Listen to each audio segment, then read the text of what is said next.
he will be of much help in this quest. 4. Yes, boss. We took the steps down to the docks. Unlike the appearance I and Jules came in, I am now was dressed in the college robes over my scaled cuirass and Jules was in a dark-fitting light armor. As we reached the end of the stairs, we could see old Captain Geldof shouting at his sailors. Yet, when he saw me, his attitude completely switched. Haha. You came, lad. Come aboard, we have a short journey this time. He was as cheerful as ever now. Let's hope this trip take no much time. Some time later, the Icicle set sail. This trip would take 2 days.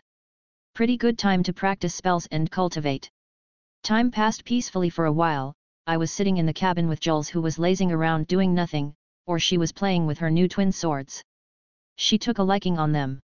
My mind was actually on my research. I was thinking of applying the inner magica control into my so-called cultivation. The inner magica control is mysterious and its applications are awesome. I can recreate many ideas from the fantasy novels and techniques just when I put it with another ideas. 2. The most important 2 techniques I can think of is how to circulate magica into my body and using it to add strength by energizing my body. I think this will open a door for the actual combat energy, or what others used to call battle spirit or stuff like that.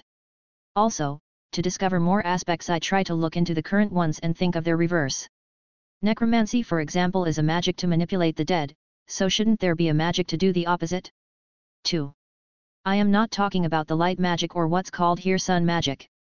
I am talking about the life magic or the nature magic. 1.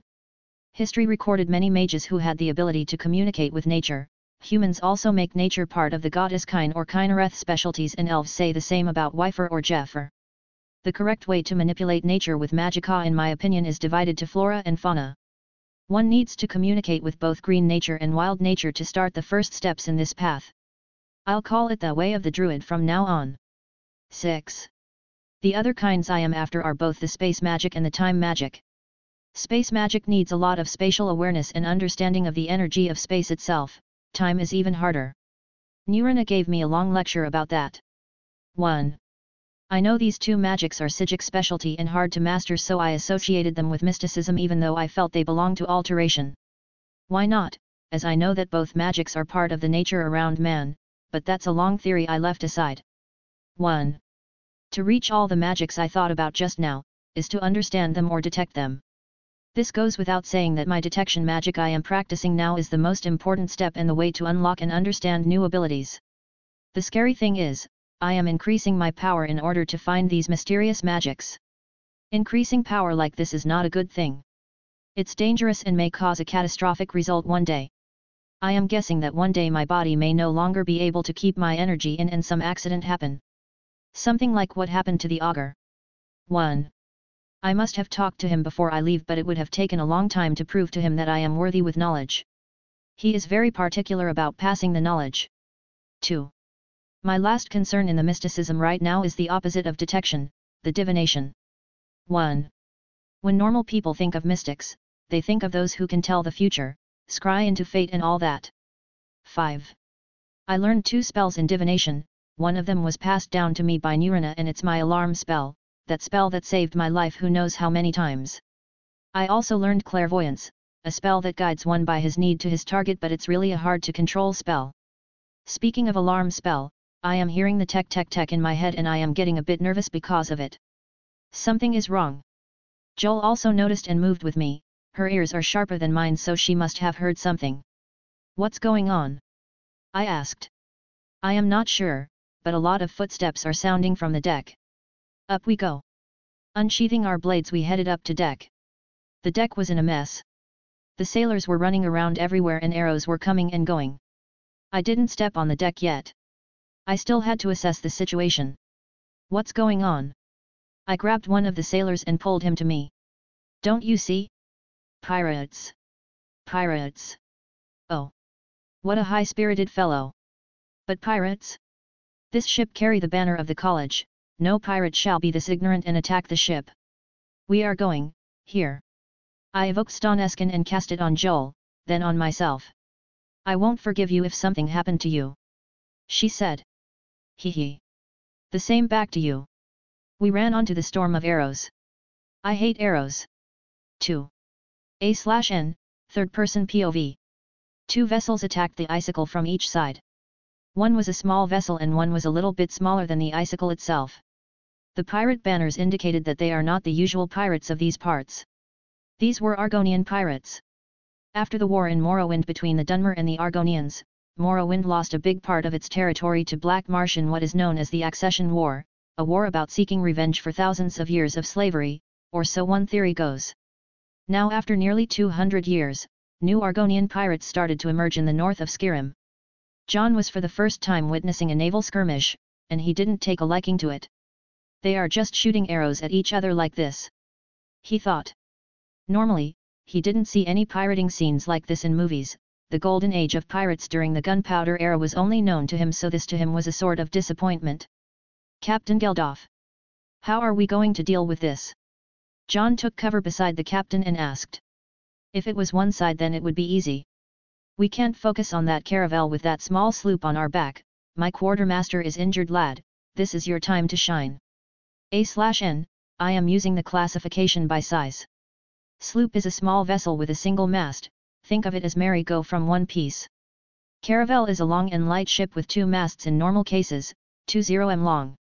The icicle is a Nordic brigantine. I am posting a pic for the ship types on Discord. 2. I don't want to shine. Jon retorted. Haha. That's the spirit, lad. Go to Frocky, you know him? Figure out a way to secure our backs from that small one. We'll send the other to oblivion. Jon was having a headache. In this madness, this old man was able to find a way to feel excited. 1. Fine. Jon jumped and took cover after cover as he reached a sailor called Frocky. Joel was behind him all the time. Captain said to send that small boat to oblivion. Jon said. It's not going to be easy. We need someone that can cast fireball at least. I can cast it. Boy. We only brought you to the college 2 weeks ago. 1. Shut up and do as I say. I'll blow these F-curs up, so give me some damn cover. Notch arrows. 1. Farky didn't argue more and trusted Jon. Jon was already evoking a fireball each hand and waiting for the cover fire. 1. Loose. With the sounds of arrows cutting the air, the pirates on the sloop hid behind anything they could find. This was Jon's time to shine. He cast the first spell and targeted the area behind the mast where most pirates hid. The second spell was cast at the place he could see most of the pirates' arrows were stored. He wasn't done yet. He was evoking a third spell hurriedly, but the pirates started to target him wholeheartedly. As he was dodging back, he was finally done with charging the spell and targeted the sail. The 3 spells landed and exploded splendidly well. The first put many pirates in critical states, the second is going to cripple their shooting as most of the arrows were destroyed, and the third was a goodbye gift. Izmir. Frocky was witnessing the one-side bombardment and couldn't help but feel happy. In his head, 1 spell was good enough, let alone 3. Ready your arrows. We'll give them another round. Frocky. They are throwing the hawks. A sailor shouted. Oblivion. They are persistent. Don't mind that now. Jon said, I am going to the quarterdeck, I'll need cover there. Jon ran while covering himself with a broken barrel. Farky saw that and commanded the 10 or so sailors to follow. As they reached the quarterdeck, Jon was already done with charging a spell. 1. Take cover. Once you hear a strong noise, rain them non-stop, remember. Never look to that spell. The sailors lowered their heads to cover and nodded. Jon was the one giving orders now. Jon cast a grip spell on the barrel and moved it away in the air. The pirates naturally thought someone was trying to sneak on them and rained the barrel with arrows. 10 meters away from the barrel, Jon was charging a spell with all his might. Now, take this. 1. He cast the spell from his cover randomly in the middle of pirates. An awful ringing noise and a strong light exploded on the pirate sloop. The pirates started screaming from the noise and closed their eyes from the strong light. Give them everything. With Jon command, Farky and the other sailors as well as Jolinar started raining arrows randomly at the Argonian pirates. Jon returned to his cover and started charging his spell. This was the normal fireball that he used to blast the pirates minutes ago. But this time he was dual casting it, 1 spell 2 hands. 1. He reached a certain point where a spell is fully charged, but he wasn't done yet, he was overcharging the spell. The fireball in his hand was growing larger and larger until its diameter reached 1 meter. Get back! Jon shouted and the sailors ran like undead escaping from the sun. Jon carried the spell over his head and it looked like he was carrying a small sundae for. Take this UF curs. Odom a fireball. 24. The fireball flew towards the pirate vessel delivering the final blow. The pirates were in no shape to look at what is coming at them, but those who saw were already running to the sea. Still, the furball reached its target. A thundering explosion as if an expert spell was cast, this was akin to the wrath of the primordial gods smiting down their foes. No vessel was seen after the strong explosion and shock wave, as if nothing was there, except for small pieces of wood and smoke that appeared on surface. This rather felt really terrifying. Jon's face was twitching from awkwardness. Joel, did I overdo the last spell? Joel looked between him and the place that was supposed to be the location of the pirate vessel. No, you just made our efforts seem as if nothing. Oh. Gotta cover that up now. Jon said, ahem. Good job everyone, now to the next ship. The sailors were terrified and nodded, they ran to help with the fight on the other side. Joel, that small bag you carrying has a blue potion, hurry up. I am low on juice. Here. Joel gave him the blue potion. Jon was being refreshed as he was drinking it, but the potions in real life are much slower than the one in game.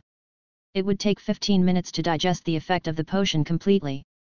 While enjoying the drink, noise erupted from the other side of the ship and it started to shake. The pirates are going into melee. Joel checked and reported. Let's join the fray. Even though he was low on magicka, Jon unsheathed his sword and went towards the fight. He was craving for a group fight like this. The place was hectic, fight erupted on both ships and the pirates were fierce fighters. Jon was thinking how to deal with a situation like this, but he was rather not experienced in this sort of fights. His slight lag attracted a pirate to him. The Argonian pirate was not an easy foe, he slashed at Jon left and right, he was physically superior to Jon and with the same speed. Jon was put into a disadvantage really fast. Still, tricks were his favorite part in a fight. His right hand had his saber and his left evoked a spell. The spell was not really visible, so it gave him a better opportunity to trap his foe. Once the pirate was making a big slash, Jon cast the spell. The spell landed on the torso of the pirate, as if flesh was being shattered. The spell destroyed a small part of the body and the pirate screamed from pain. This was force bullet and that's why it was nasty, it would burst in the target causing such an unsightly result. 2. Jon's next attack was with the sword to the pirate's heart. Life departed the pirate after that. The second foe was not much better, the third, the fourth, the fifth. Jon started to get accustomed to the hectic unorganized combat and his brain was working like a machine. The pirates felt any threat and started retreating to their ship. They noticed that the cover from the small sloop vessel was no more and started to reconsider the attack. The sailors wouldn't let go of such an opportunity and chased the pirates to their ship. The fight completely moved to the other side. The sailors became the pirates and the pirates became the defenders. The reason was simple. The college takes no mercy on anything that disturbs its main vein of life, and pirates around these parts were well aware of the fact. No one of them was stupid enough to attack a vessel with the banner of the college. 1. Jon was also one of those who boarded the other ship and he was akin to a killing machine. He sheathed his sword and switched to lightning magic. This was a nasty magic in the sea. He was casting chain lightning as he already recovered some magicka and he took no chance with these pirates. 2. No one noticed his state of mind except Captain Geldof. He was not fighting normally anymore, he was on a killing spree. 3. This state of mind tests most of the powerful young mages and warriors, and so they had to beat it on their own. The pirates grew less and less, but Jon was as fierce as ever. Those pirates were akin to mobs in a game and he was into the zone right now. He didn't take notice of how many he killed. Even the sailors behind him were terrified, especially the ones who saw the large fireball he cast a while ago were even more terrified. He was like a wolf between a herd of sheep. Jolinar was behind Jon all the time and took some distance from him. Those who tried to sneak up on him was done by her arrows. She never showed it a lot, but even though she was one-eyed, she was a terrifying archer. At that day about 70 pirates attacked the icicle which had 40 sailors on it. Jon alone killed 30 pirates and sank a small vessel on his own. Days later, when the sailors will go back to Winterhold and a new title shall be added to Jon. The Mad Butcher. 5. A/N, First Person POV. Damn it all. I don't know how this happened, but the moment I joined the fight, I lost all senses of myself. As if I answered a higher calling, my instincts drove me to kill. 3. The more I kill, the more they scream. I burned them with lightning until I could smell the burnt flesh. 1. As if I want to cover these screams with anything, I cast more magic to stop their voices from reaching my ears.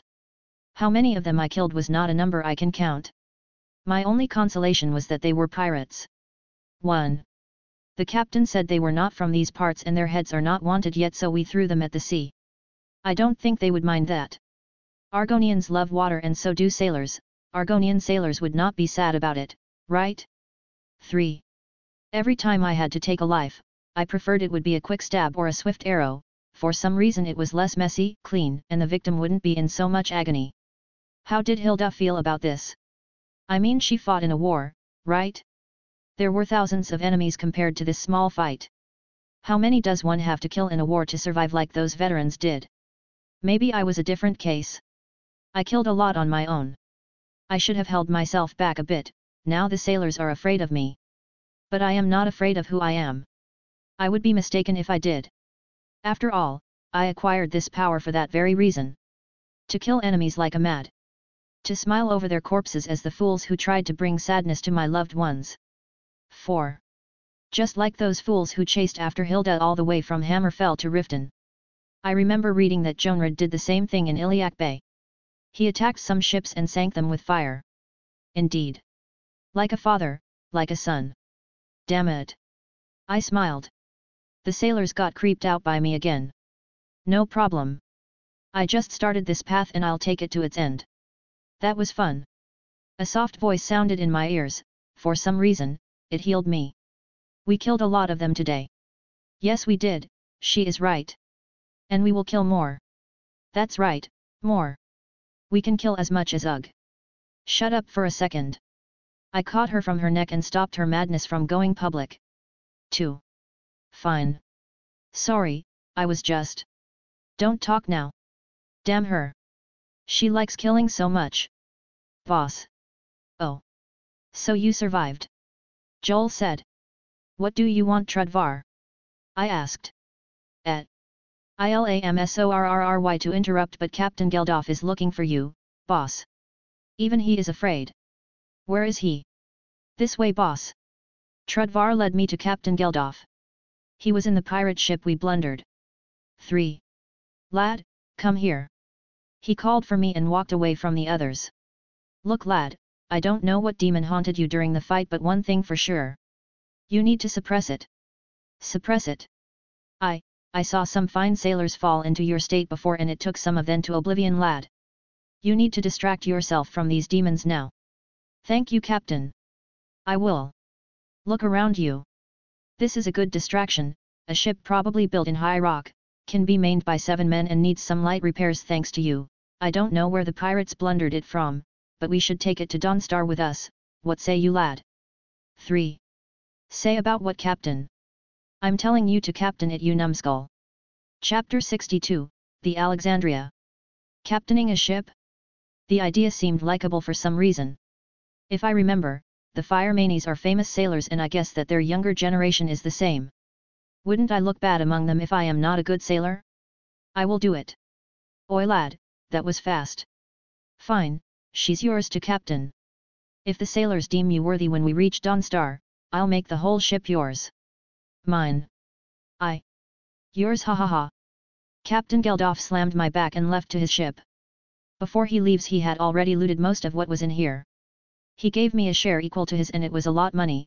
Some money also will belong to the ships for the sake of repairs. And now I have Frocky, Joel, Trudvar, and 10 other sailors. Not a bad number to sail this ship with ease. Captain, we are fixing the 2 ships and will set sail on first light. Frocky reported. Thank you, Frocky. Please include Trudvar here under your command and put him to training. Yes, Captain. Trudvar, while we are at it. Follow Jolinar here to my cabin on the icicle and bring my stuff here. Before you go. I halted him and headed to the captain's quarters. The place was a complete mess and felt not clean. Bring me the bed too. To sailors, an unnamed ship is a bad luck, and sailors are mostly people who strongly believe in luck. There is a god that is not that famous called Sai, and it's the god of luck. Most sailor pray to him only once before every trip. Praying to this god a lot would cause an opposite effect. His sign is the wolf, so Nords don't kill wolves unless it's necessary, in respect for a god that helped them once too. 5. In that case we had to avoid all sources of bad luck, one of them is an unnamed ship. My first idea of a name was Alexandria, no one in this world ever used it and it's the name of a city I love dearly so it was named this way. 9. The Alexandria has 3 masts with lateen sails, a foremast in the front, a main mast as the biggest INE in the middle, and a mizzen which is the small mast on the back. It is light, easy to maneuver with, 20 meters long, and felt really agile. The inner cabins needed a bit of cleaning so the sailors had to do that and I had to lord over them. 4. In a ship, relationships are complicated than normal. The captain is the law and the absolute power, in extreme cases, he may decide who lives and who dies. Basically, he is the king of the ship and he must maintain a clean appearance, strong character, and wise air. A captain with respect and popularity among his men is a worthy lord to serve. Also if the captain showed any weakness, the act of a mutiny is possible that time. In my case, I showed my crew how the word power can be manifested in a real form they can see, feel, and smell. They know how much power I can muster and power is dominance. I am now responsible for making that dominance into both the right amount of fear and the right amount of respect. After all, captains are the most charismatic people and I will try to gain experience by tomorrow in commanding those men. Good thing is, my mind which was a bit cloudy before, is now having good ideas with how to sail this thing. As Captain Geldof said, it is a good distraction. After the fast repairs the sailors were cleaning the place from the pirates' filth and blood. And now all the things we needed came from the icicle. The moons looked pretty this night, even though we can set sail, we had some injured comrades that needed a lot of healing and I was the man for the job. Trudvar was getting along with the crew on the opposite of Jules who went into the captain's cabin and didn't go out. She is not good around people in normal cases. I also had to get along with the crew and drink a toast for a peaceful voyage. After making sure everything was good, I returned to my ship and gave the rolls for those who will stay the night and who will go and sleep. Trudvar along with other 3 were picked for the watch. The captain's cabin is where I am going to stay, it's a wide enough room under the quarterdeck, back of the deck. Jules lit the place with magic as she learned and it looked cleaner than before. A table in the middle with a map and some navigation tools, the bed on the back and above it a window that views the scenery from the behind the ship, my bag and the stuff I brought as well as my share of the loot. Do we have drinks here? I asked. Of course. Joel brought me a clean tankard and wine. Why are you so excited? We killed a lot of filthy people today. Is that a good thing? Jolinar was looking at me as if I said something strange, don't you think so? I do think it was necessary though. Pirates are the lowest sort of scum. 3. As long as they deserve getting killed. That was my reply. Giggles I wrote about it few words. Don't want to hear them. 1. My mind was in no right mood to hear her nonsense right now. 3. I just drank and sat on the bed. Joel came beside me and started removing my scaled armor. After that I got some seriously good massage, she was like a real expert. And as our new habit goes, we sleep beside each other every night. Ring ring ring ring 1.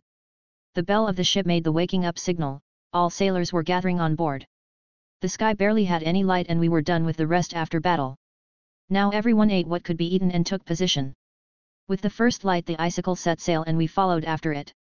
My job was simple, set speed and directions, receive reports, detect faults, and look dignified. I didn't go on full sail just yet so I didn't give the sails enough wind. Of course and unlike many games, we can't just take the sails down every time we want to reduce speed. And of course, I can't shout full sail and half sail like an idiot. Full sail is actually a term when you give wind to all the sails, but there is nothing called half sail, we however say reduce sail for reefing the mainsail. All in all, it depends on the wind. 4. Now, I wonder if I managed to change things with wind magic. It's dangerous to go against nature in such a way but I may try it on a small sailing boat sometime in the future. 1. I also hated how the ship have no cannons. A ship with no cannons is so unsightly. My inner Potsy fanboy was crying with a broken heart. 5. Fine, I'll invent some cannon-like staves that can cast fireballs, maybe add 4 of them on each side. Seriously, what am I thinking about? Shouldn't staves be enough, more practical, and easy to maneuver? No. Cannons on ships are justice. Damn it. Now I can't think clearly anymore, this isn't getting me anywhere. 5. Sigh. As I look forward, I saw the icicle getting farther. Fine by me. Full sails ahead. 2. I admit we were lucky, the Alexandria caught on good of wind and went running. Normally a captain won't take the wheel unless it's necessary if he was short on men or something, but I couldn't resist taking in from Frocky and controlling it a bit. The wheel was the tool to control the rudder, the movable fin at the rear of the ship that affects water flow around the ship and as a result contributes to the rotation, turning, of the vessel. 1. I started to use scan to detect under the water but it was hard. I now can detect the wind so it was not that bad. 1. After immersing myself with the experience, the icicle gave a signal. It appeared we reached Dawnstar. Not long after we followed, we really detected a big settlement on a small bay. This was finally my destination. The ships lowered their speed at the mouth of the bay, the icicle was easily allowed to enter as she is a usual visitor, but the Alexandria had to wait for the guards to come on a boat. After a while, some guards came on a boat and inspected the ship. Of course Captain Geldof gave a word for the ship and the guards seemed familiar with Frocky so everything was done quickly. Now, we can enter the docks. Anchoring the ship was an easy matter with some guidance, we sent sailors and some people to pull the ship from the land with ropes. That's how normally things get done. I believe if there was an engine in ships, captaining things would have been much easier. Alas, there is no way to have engines unless they were magically made, and machines with magic needed a source of power like the soul gems which are too expensive even if I made the hunters trap every petty and lesser soul they see. 4. Now, let's put aside these sad thoughts now, I want to see the town. After taking out everything, we informed the guards about the pirates and the ship. Normally anything we loot is ours unless it was stolen and its owner came after it, it can be returned with a price. Ships however didn't fall under that law and Jarls can be really nasty when it comes to such a fine boat, yet I won't let go of it. I'll even go clash skulls with Skald the Elder. After all he is the one that can give me a title deed for the ship. Captain Geldof and I were ready for this confrontation but before that I had a harder task. I need to have a crew willing and loyal enough to sail in the ship with me. Luckily, the man I came to talk with is actually a good candidate if he wanted to work with me on the ship. But first I wanted to see the town, which appeared to be completely different from the game. Dawnstar, in the game was no different than a village. It was covered in snow and had few number of houses alongside two mines that were rivaling each other, even its population didn't exceed 40 or so. However, what appeared before me was something largely different. Even the buildings looked different.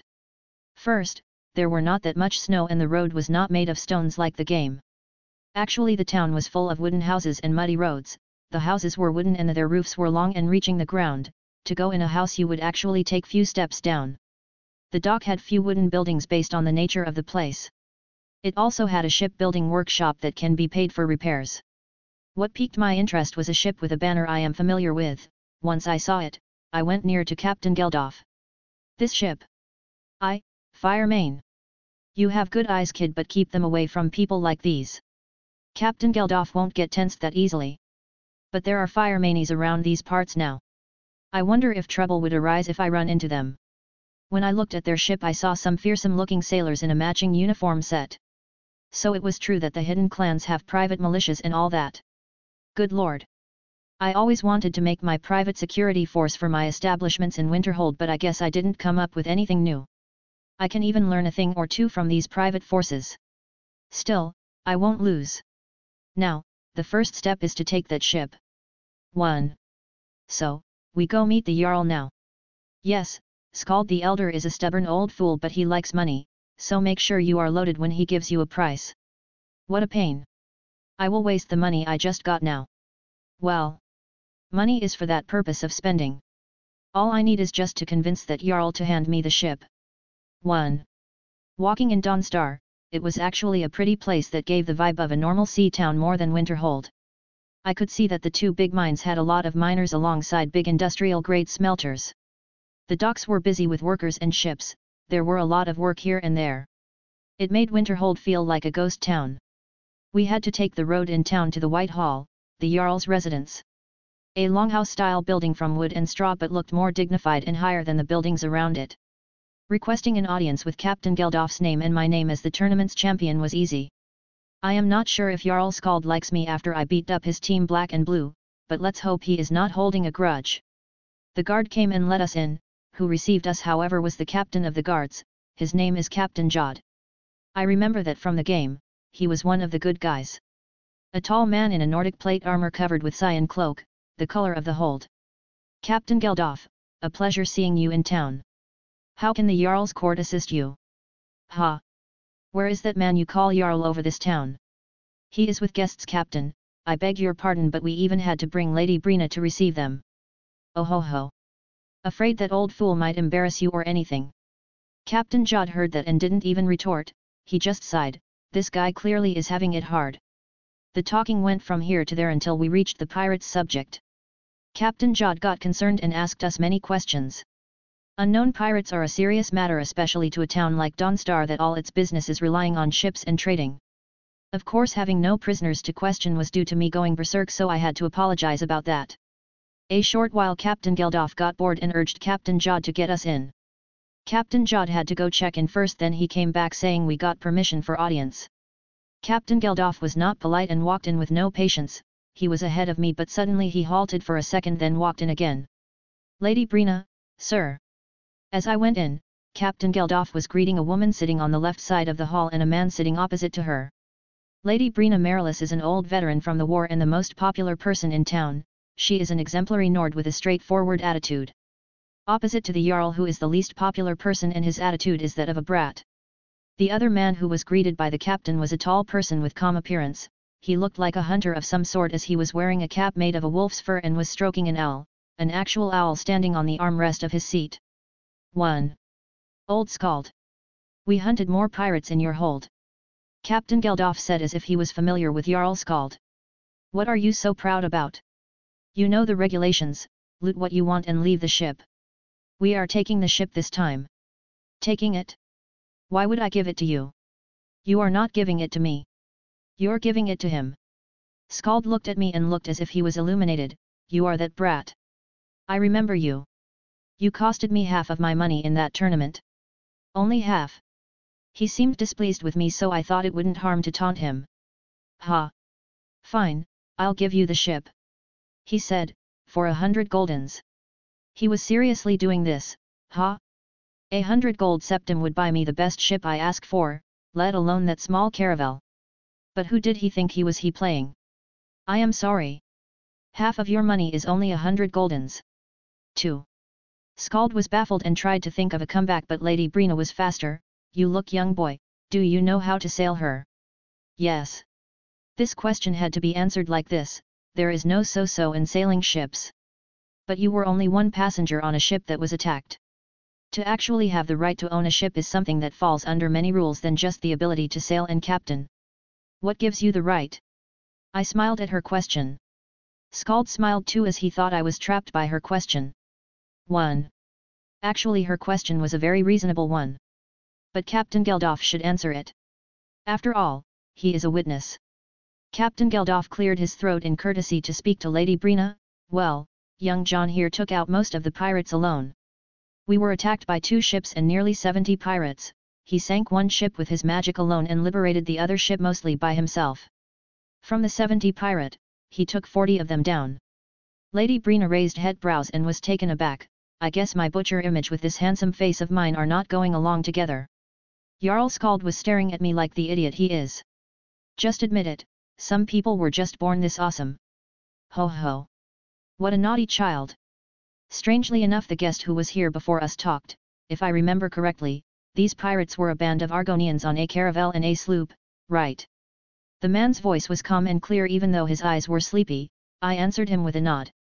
I am afraid that is my fault for cornering these lizards tightly. They even had to attack a ship belongs to the college. My. I messed up this time. The man was having his own monologue on his own. He seemed rather not caring about anything. 1. Fine. My work here is done. The man said and stood up. The boy can have his ship. He nodded to Lady Brina and left with his owl. He didn't even look at Skald, who stood up. 4. Lady Brina looked at Jarl Skald, who was having complex expressions, and gave him a hurry-up gesture. Skald sent someone to take a look at the ship and write its description, then he gave me a paper that proves my ownership over the ship free of charge. Now, I own the Alexandria. Chapter 63, Clash of Auras. Now this young handsome man owns a ship. It feels like fate was going in my favor this time. I now get to have my own supply line. I need some crew and money is no problem as Skald now gave me the ship without any charges. I have to thank that mysterious man for making things easy. Well, I tried but he magically vanished after he went outside the Jarl's White Hall. 1. I had to go back for the ship and pay for its repairs. The crew of the Icicle can help me for a while until I get to have a crew. Now first thing and above anything was to get a crew. I don't have many friends in this town but I know one person and someone I got along with really well with. Ongium Scarmouth. That Ongium from the tournament.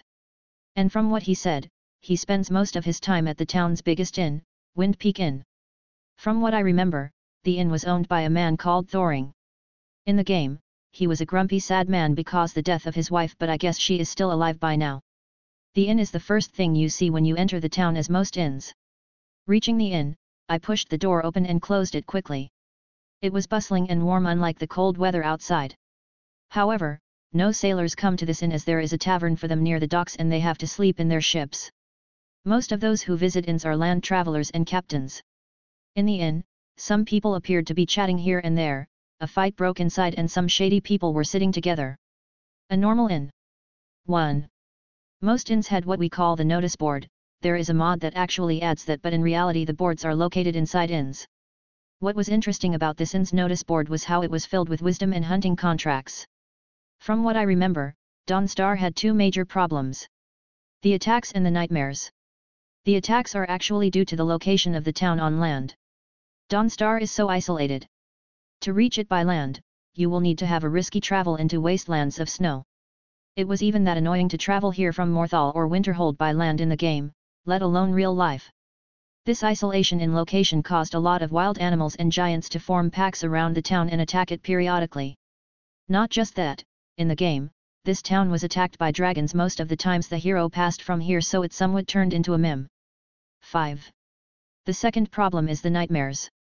This town is suffering from nightmares but only to those who are living here. Travelers are lucky to not be affected by the dreams. If so, this town would have lost many of its business long time ago. Actually I know the cause of the nightmares but I am not planning to solve it. I need to make countermeasures if I am going to do this dreadful quest. After all, the player gets to encounter a Daedric prince during it. I don't want to encounter Daedric princes just yet. What if they have the ability to see in my memories and find out about my past life? I don't want to experience such a disaster. 7. Back to the present, the notice board was filled to its brim with wisdom and advices to left the nightmares which they consider a curse. Sigh. Poor folk. I looked around for a table and sat on it, besides it were 3 hooded men who looked relaxed even with how suspicious they looked. I signaled for a woman that looked like a bartender. She came with a smile. How can I serve you, sir? Mead, steak, and Ongium Scarmouth. You can have food and drink all right but we don't serve young Ongium, not yet anyway. The woman said jokingly. Where is he? Being cooked I'm afraid. Hey. The fight. He is being beaten up by some girl. 1. A girl is beating Ongium? I wouldn't miss that for the world. I jumped off the seat and headed inside the inn. Some people were gathering in a circle and 2 figures were exchanging blows. Ongium was indeed fighting a girl. She was as tall as me, a tad shorter than Ongium, and blonde. She also seemed to be few years older than me, maybe 23 or 4 years old. What I found really impressive are her muscles. This girl possessed some serious amount of muscles that made her feel like Hilda. She was not that buffed but I, who is very proud about his muscle frame, started to have second thoughts about it. 1. Ongium's face was swollen from the beating. This was totally unsightly. I feel sorry for him. A clash was happening once again as Ongium rushed forward with no strategy whatsoever and the girl punched him like lightning, but he managed to use a cheap trick and hit her on the head with a tankard. The girl was infuriated from that. You bastard. She yelled and took a bottle from somewhere waving it at Ongium's head. This is bad, I need him alive. The only thing I thought of was to cast grip and snatch the bottle away, and so I did. Sorry lady, I need that guy alive. She looked at me then at Ongium who was covering himself pitifully as she punched him in his stomach. This punch sent him to his knees, and he was holding his stomach in pain. Scarmouth. Dare. What are you doing here? Blessing the town with my presence, harassing the Jarl, and looking for a crew. I approached him and gave him a hand to stand. He took it and stood in agony. To be beaten up by a woman. I am starting to worry. I took the tourney easily. 1. Easy your mother. Get a punch by that she-bear and you will not wake up from it. He said, more importantly, how did you harass old Skald? Come set and I'll tell you. I took him back to the table I sat on when I came in and told him the tale. To sink a vessel and liberate another in one go, I guess you won the tourney easily. Still, nice one with Skald too. Haha. More importantly, this old man was so tensed about money. How did you deal with him after the tourney? You can just guess it. Thanks to a certain someone breaking all bets and expectations, Skald gave us nothing. That's harsh. I guess Skald is that grumpy. I have some septims for you, if you are interested. As long as it includes nothing like wood cutting or mining, I am out. But I am guessing you want me for your crew thing. Yes, I can captain well alright but not all the time. I need someone with experience and a crew. At least 10, they also have to be good warriors. How much will you pay? 5 silvers a week. Make it 6 and I'll be able to get these guys from the team. Fine. The job can last as long as they are willing to work. It will include some dungeon delving and some treasures hunting. Anjiam thought about it while holding his swollen face. I cast healing on him and he nods a thank you. I can gather few friends by the end of the day. But my friend, you are no a renowned sailor, some may get reluctant. I'll appoint you the captain as long as I don't need the ship, you will sail around the main ports to supply my business in Winterhold. And if there any adventure that requires the sea, we will go for it together. He thought for a while and smiled, fine, I like the sound of it. My friends will be here in an hour so I'll talk them into it. This is a good news to me. As long as I get my crew, I'll be in a better position against Jarl Korrer. Even though the ones supporting him are pirates, they must be thinking I am traveling on land and will wait to ambush me somewhere on the road. They might get a wind of me in the sea but I made a plan for that. So tell me, why did you fight with that girl? He touched a girl buttock. Speaking of the devil, that devil came out of nowhere and looked at Anjiam as if she wanted a second round. I was impressed. This girl is acting like some sort of superhero for women. And what's it to you? Hey! Anjiam was angry and stood up to face her. Okay both of you. Hakuna Matata. Set down, no more fighting. I had to interfere. Seriously, these two are just stubborn. 10. Anjiam, I am your employer now, just sit down and listen. And lady, this guy is my crew member, got a problem with him you come to me. Oh. So you're standing for a scum like him. Just because he harassed a girl doesn't mean no one else did. If you will beat up everyone who touched a girl arse, then I am afraid it's you against the whole inn. I said, I mean. We all did it at some point. Some people were saying yeah, and laughing evilly, standing up for Anjiam. Even the 3 mysterious men in hoods beside us were laughing. Humph. The girl snorted in dissatisfaction. I actually can understand her but I can't break the golden rule, brothers before *OES. 32. Anyway, I am a new captain, a businessman, and trying to become an adventurer. You my lady gave me the vibe of adventurers. Don't get me wrong. I am inviting you for a business drink here, nothing more. I said then turned to Anjiam, hey you. Go apologize to that girl you touched and buy her a drink. But. No buts. Just go. 1. Anjiam stood and went to the counter while the girl was reluctant either to sit or not. I sat down and pointed at her unusual sword, quite interesting, that sword I mean. It looks like it's a glass sword, right? Glass gear is not actually glass, they are made of malachite. A green beautiful mineral that can be forged by elves. 2. Ah yes. The girl eased a bit and sat down, it's my blade, Grimsever. Oh. Nice naming sense. Clear. Cough cough you said Grimsever. The girl nodded. Holy marbles. It's her. With Grimsever. She didn't lose it yet. 1. By the by. Could you be the famous adventurer Mjol? The one known as the Lioness.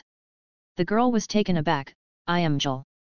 But I don't know if I was that famous, sir. I am Jon. I said offering a handshake, nice to meet ya. Mjol the Lioness, a very known NPC and one of the most straightforward people a player can meet. 1.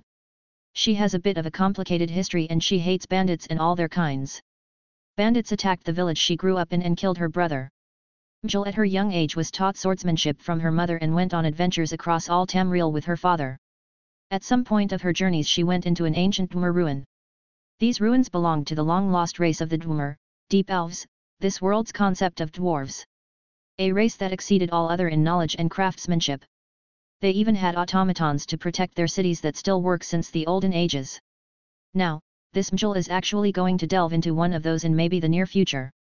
What she doesn't know that she will be faced with a giant automaton that will defeat her and push her to the verge of death only to be saved by an Imperial called Arene. Arene, one of the residents of Riften, and God. He is the slimiest most annoying person in town. 2. He will rescue Mjol and bring her all the way from the Dwemer ruin to Riften. He later will realize who he rescued and will use her to press the Thieves Guild around the town. 1. Her reason will be fighting thieves like the ones who attacked her village and killed her brother. But she was driven by emotions and manipulated by Arene, who is one of the biggest information brokers in Riften. 3. The whole manipulation thing didn't appear in the game or anything. It was just Mjol going around all day chasing thieves and acting as the godsend hero of the people. 1. Irrational and irritating. Can't she even think for herself? Riften is a shithole and will remain one, even the people is well accustomed to that. Some people would make deals with the guild, then when we come ask for our money, they would run to the guards. She will only add more trouble between people and the guild. Actually, I can't let that future happen. After a long conversation with her, I tried to give her a good impression about me.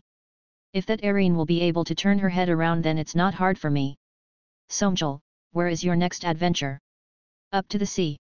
No, not this time. I am not used to adventuring in sea, but I will do it one day. Not the sea? Then what brings you to Dawnstar? If you head south, then there are only wastelands of snow and wilds. I am planning to do so. There is a place that piqued my interest some time ago and I think I want to venture there. A place that piqued your interest south to Dawnstar? Don't say it, let me guess.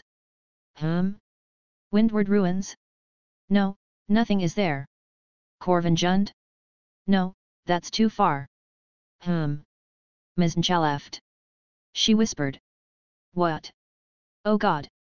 That won't do at all. I said. Why? Listen sis. This is a college secret. We sent an expeditions there not too long ago, a number of scholar Batlemiges.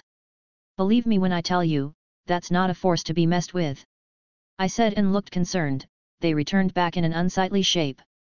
From what I overheard, they faced a number of large automatons called the Centurions. Some even died in the fight. Is that true? Dead true, but that's a big secret.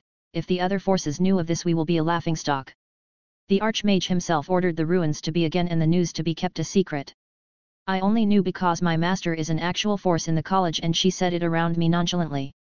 Mjol looked down and started thinking. She was reluctant to give up her adventure that easily, such a shame. She said. Don't feel so down. I believe the divines arranged that meeting for a reason. I started talking like a shady business broker. I am in a quest to clear a cave, maybe there are some undead, treasures and God knows what else. But that's all on the surface, there is a bigger fish I am trying to catch. I am listening. She started listening. There is a pirate gang that call itself the Blood Horkers. I started telling her the story of Winterhold, the corruption of the Jarl, the suffering of the people, how the pirates will target me, and the quest of retrieving the helm of Winterhold. Mjol was showing the expressions I wanted to see, that's why I started to tell the tale from the word pirates and kept saying pirates every sentence. She hates bandits and pirates. She even put us poor thieves and honest smugglers in the same category. I need to clear this misunderstanding, but later on. So you want to remove the Jarl and what? Be the next Jarl. Me? Jarl. Ha ha ha, I am sorry, I just couldn't help it. I said, come on. I can be anything but a governor, people will go straight to oblivion. Then what is your plan? I can't say it is one plan, there is a business plan and governing plan as well as society plan and a strategic plan. If I start to act, it may take years to cut the pirates' hand and their supporters. If we did that, Winterhold will be an easy piece of meat to whoever takes it first.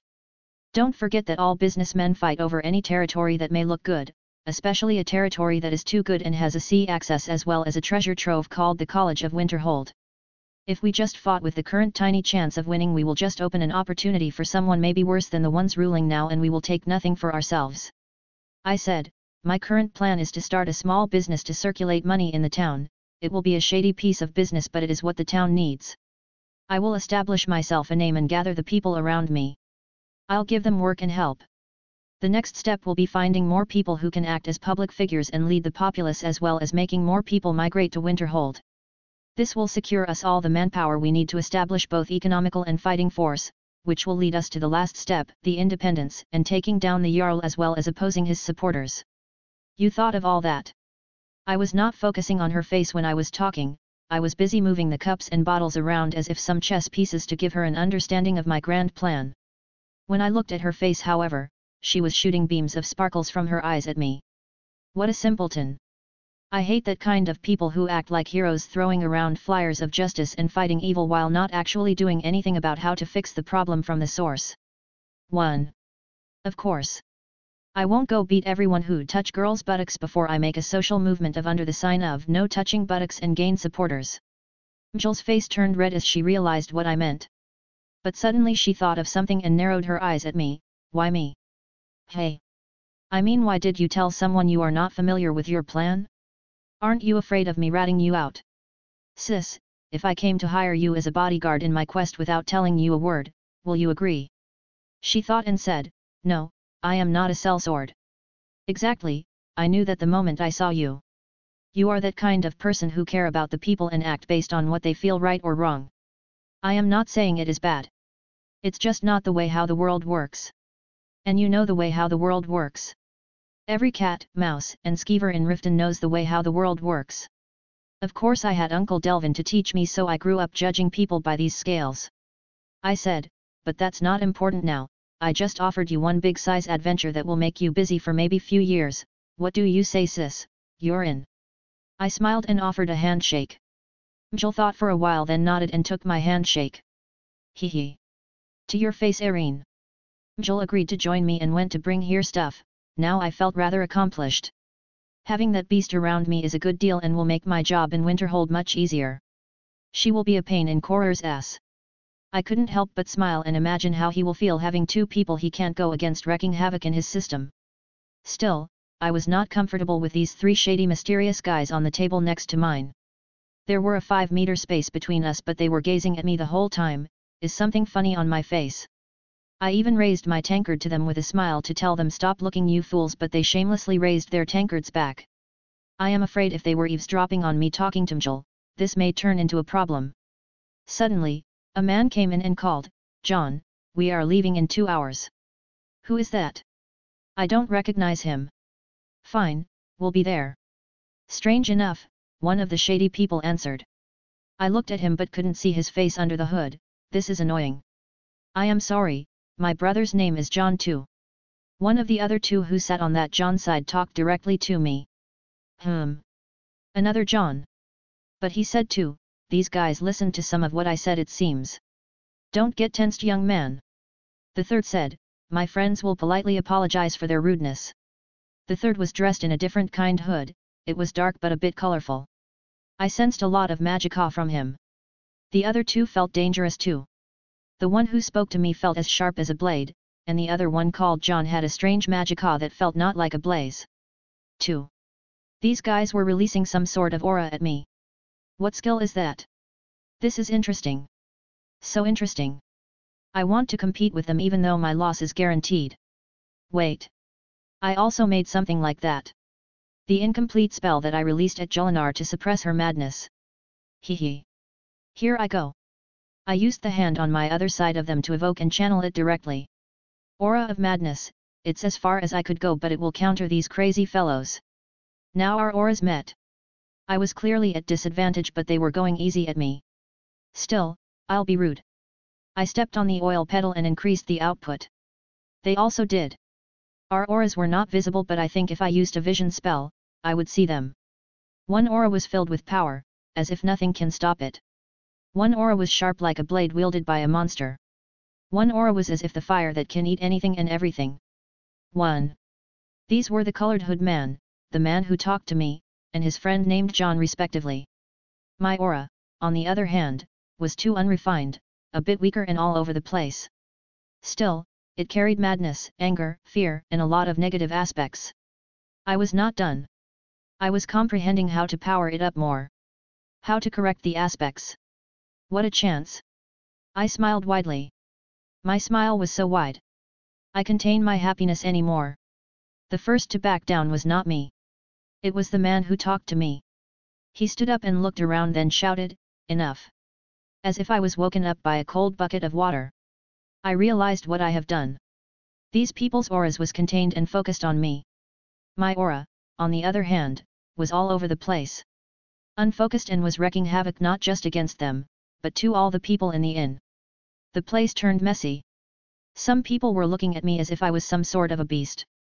The three stood up and came to my table. "Mind if we join you?" Chapter 64, Hobbs Fall Cave. What if I disagree? They looked at each other and sat anyway. How rude. They sat down around the table. The other Jon was in front of me, his brother on the left and the other man on the right. "I am Tor, this is my brother Jon and that is my friend Glemt. We are sorry for rudely eavesdropping and the thing just now. Not accepted." "Haha, cheeky brat. That was some aggressive aura just now. How did you develop it?" "I don't know what do you mean by aura, that was just a spell." "A spell?" The trio were surprised for some reason. "To think you can make an aura with magic. This is impressive." "Nope, just some illusions." The men were taken aback again. The man called Glemt spoke illusion? That explains the range of effect. Through this exchange I could see some parts of their faces. I am not sure of the races just yet. Glemt was not tall like most Nords even though his name was Nordic. He had a skin that made me think he may be an Imperial with some facial hair. He looked the oldest. I couldn't decide his race though. Tor was a Nord, his manner of speaking and height gave off a bit of that. His hair couldn't be seen but I guess it's a bit between red and brown. Also I am sure his name was fake, his eye contact wasn't steady when he said it. The man named Jon is actually the most mysterious one. It was hard to tell his accent as he was quite. His skin is pale and he is tall. Still, I feel like his blue eyes are very perceptive. He is like a hawk. I was also surprised, being a milk drinker and releasing aura would be a bit unnatural. Tor said. "From what you say I guess that aura is not the casting technique I am familiar with." "What is it?" It's not easy to explain for a youngster." Glemt said, and unlike Tor, he was polite. "It's like manifesting the fighting spirit inside one's body into an actual force that affects morales, and actually gives strength in combat. Doing so can give a hint of the style used by the person who released the aura." 10. Something like that exists? But, isn't this similar to War Cry? The power that can be released by the heroic Nords. You can say that. Few people can use War Cry, but those who can use it, are definitely able to release an aura. Tor said. I thought so. This means that Tor is a swordsman with a fiendish style, Glemt is some sort of a batlemage and old Jon is a fire mage. Correct. Glemt said. Fiendish. Tor grumbled. Old Jon was clearly dissatisfied with it. Deal with it, I am also dealing with young Jon as long as you are around. Hee. Old Jon laughed quietly and shook his head. Anyway, what's your business with me? I have a crew to gather. A crew? Kid. How did you own a ship? Tor was taking the role of the talkative. I thought you heard everything. Clearly not. We only got interested in how you would hit on the lass. Lass? You mean Mjol? Come on. And here I thought they were some shady people, they only got interested when I talked to Mjol. Sigh. Dirty old men. You were asking about the ship. Well, I killed all the pirates on it and it became mine. Killed? How many? Tor asked. Don't know. They were a lot. I said, remembering what happened makes my mood gloomy, ask my servant. She's into counting the dead and all that. I took my tankard and emptied it in one go. Are you all right? Strange enough, old Jon broke his vow of silence and spoke. 2. I am. Not the first time. They also drank from the tankards they brought with them. Tell me, young Jon. I am sorry for asking about your private matters, but that thing about Winterhold, is it serious? Tor asked. People are dying on the streets. Of course it is serious. No, not that. I meant you going against the authority. Authority? Who gives the right of the authority? The king? The bloodline? I asked. It's nothing but formalities. Things mortals created to feel good about themselves. To feel satisfied being on top of one another. The ones who are the source of all authorities are the people if they realized it. But without rulers, people will suffer. Old Jon said. Because of what? How wise rulers are. They were only prepared to rule and to think for the people. The moment they stop thinking for the people, everything crumbles. The moment greed takes over, how many friendships to be cut, loved ones to lost, families to be ruined. I said, and they turned grim one after the other. 2. You see what is wrong? They degraded people and monopolized both opinion and thinking for themselves. They put limits on everything to shackle life into what they see as order and force others to abide it as law. But isn't order the way man should follow and live with? Without order, man is just but another animal. Old Jon said. True, and I agree completely. But that depends on how much man can comprehend and think. To beasts, living in human settlements is chaotic, but to man it's order. The more a man can utilize his ability to think, the more his notion of order widens. To degrade men, suppress their ability to think, the chaos will drive them into the small area they think of as order. That's how people govern people, not by order, but by chaos, by illusion, by making them think of what they want them to think. Make one busy with gathering barely enough money to support himself, and all he will think about is how to live day by day. He will never look at the future, because that will be stepping into the dark unknown area, the chaos. His order will be what those who rule him want it to be. A wise man once said, order is but an illusion. What is order for a spider is chaos for a fly. 21. Who said that? Tor asked. Me, just now. I said. The trio were baffled by my shameless. After all, what are you really after? Glemt asked. Unlike what people think, order is no opposite to chaos. It's only the small territory we conquered in chaos. What I am after is to conquer more. I won't lord over anyone, neither do I have the time to do so. I will just give people a hand while benefiting myself. Maybe it can give me the feeling of accomplishment and build up a place I want my children to live in. I didn't say anything after it. Truthfully speaking, I may have talked a lot, but nothing of my ideals is a secret. Also, these guys are strong. I can't tell how strong they are, but I am no match. They didn't show any bad intentions towards me. On the contrary, they were worried. Not about my plan, but about that aura thing. I still haven't comprehended it yet, but it seems that the aura is affected by one's mentality. I used a spell full of madness and negativity that made them feel worried if my mentality is affected by that. My mentality is clear as ever, though. I am just very perceptive when it comes to energy, that I could counter the energy of aura with a spell. After all, everything is magica. So, won't those ideals of yours be a thing that some people may not see beneficial and try to fight? Tor asked. Indeed, fights will occur to stop it. I am not exactly optimistic about it myself, but I want to think of myself as doing my part. Also, as people will see it as a threat, some will see it as a future and will embrace it. When you give the people heroes, they might live in harmony as long as the heroes are living among them. But if you give people an idea, they will follow it, put their faith in it, fight and die for it. 2. So you are saying heroes are not necessary? Tor asked in dissatisfaction. They are, when the time of heroes comes. But for every day, world should survive on its own. As you see, world doesn't need heroes, it needs professionals. And no crisis shall ever rise to begin with. After all, it's for the future. 1. Future. Sigh. I could feel that old Jon was in an emotional roller coaster when he said future, and sighed. The man seemed to be having it hard. Sorry for taking your time, young Jon. I think it's time for us to head out. Old Jon said and stood. I hope we meet each other once again. I stood for him and shook his hand. Likewise, old Jon. See you, kid. Tor said and bunched my shoulder. Farewell. They walked together and left the inn. The people in the inn were still wary of me. They knew that I was in some power contest with the other three. The presence of aura can be felt by normal senses just fine, but as it wasn't directed at people, no one really minded it. They only felt these people are no regular folk. Me, on the other hand, used a spell that worked like the aura, so people thought of me as some crazy monster. I heard some of them saying that I won against the 3 men in hoods alone. Jill said she sensed something and came running, but she was afraid to step into the conversation, especially when she felt my aura. 1. Anjiam said that the boys he brought were frightened by my aura and will not argue about anything, but they are just too afraid to come unless I call for them. I guess I did a score here. I'll improve that spell no matter what. 1. Jolinar, who was acting during my absence in the ship, also came to the inn and reported that the repairs are almost complete. I went and talked with the sailors Anjiam brought. Most of them were young but experienced sailors. I tried to be friendly enough without breaking the air of the captain, and it didn't really work.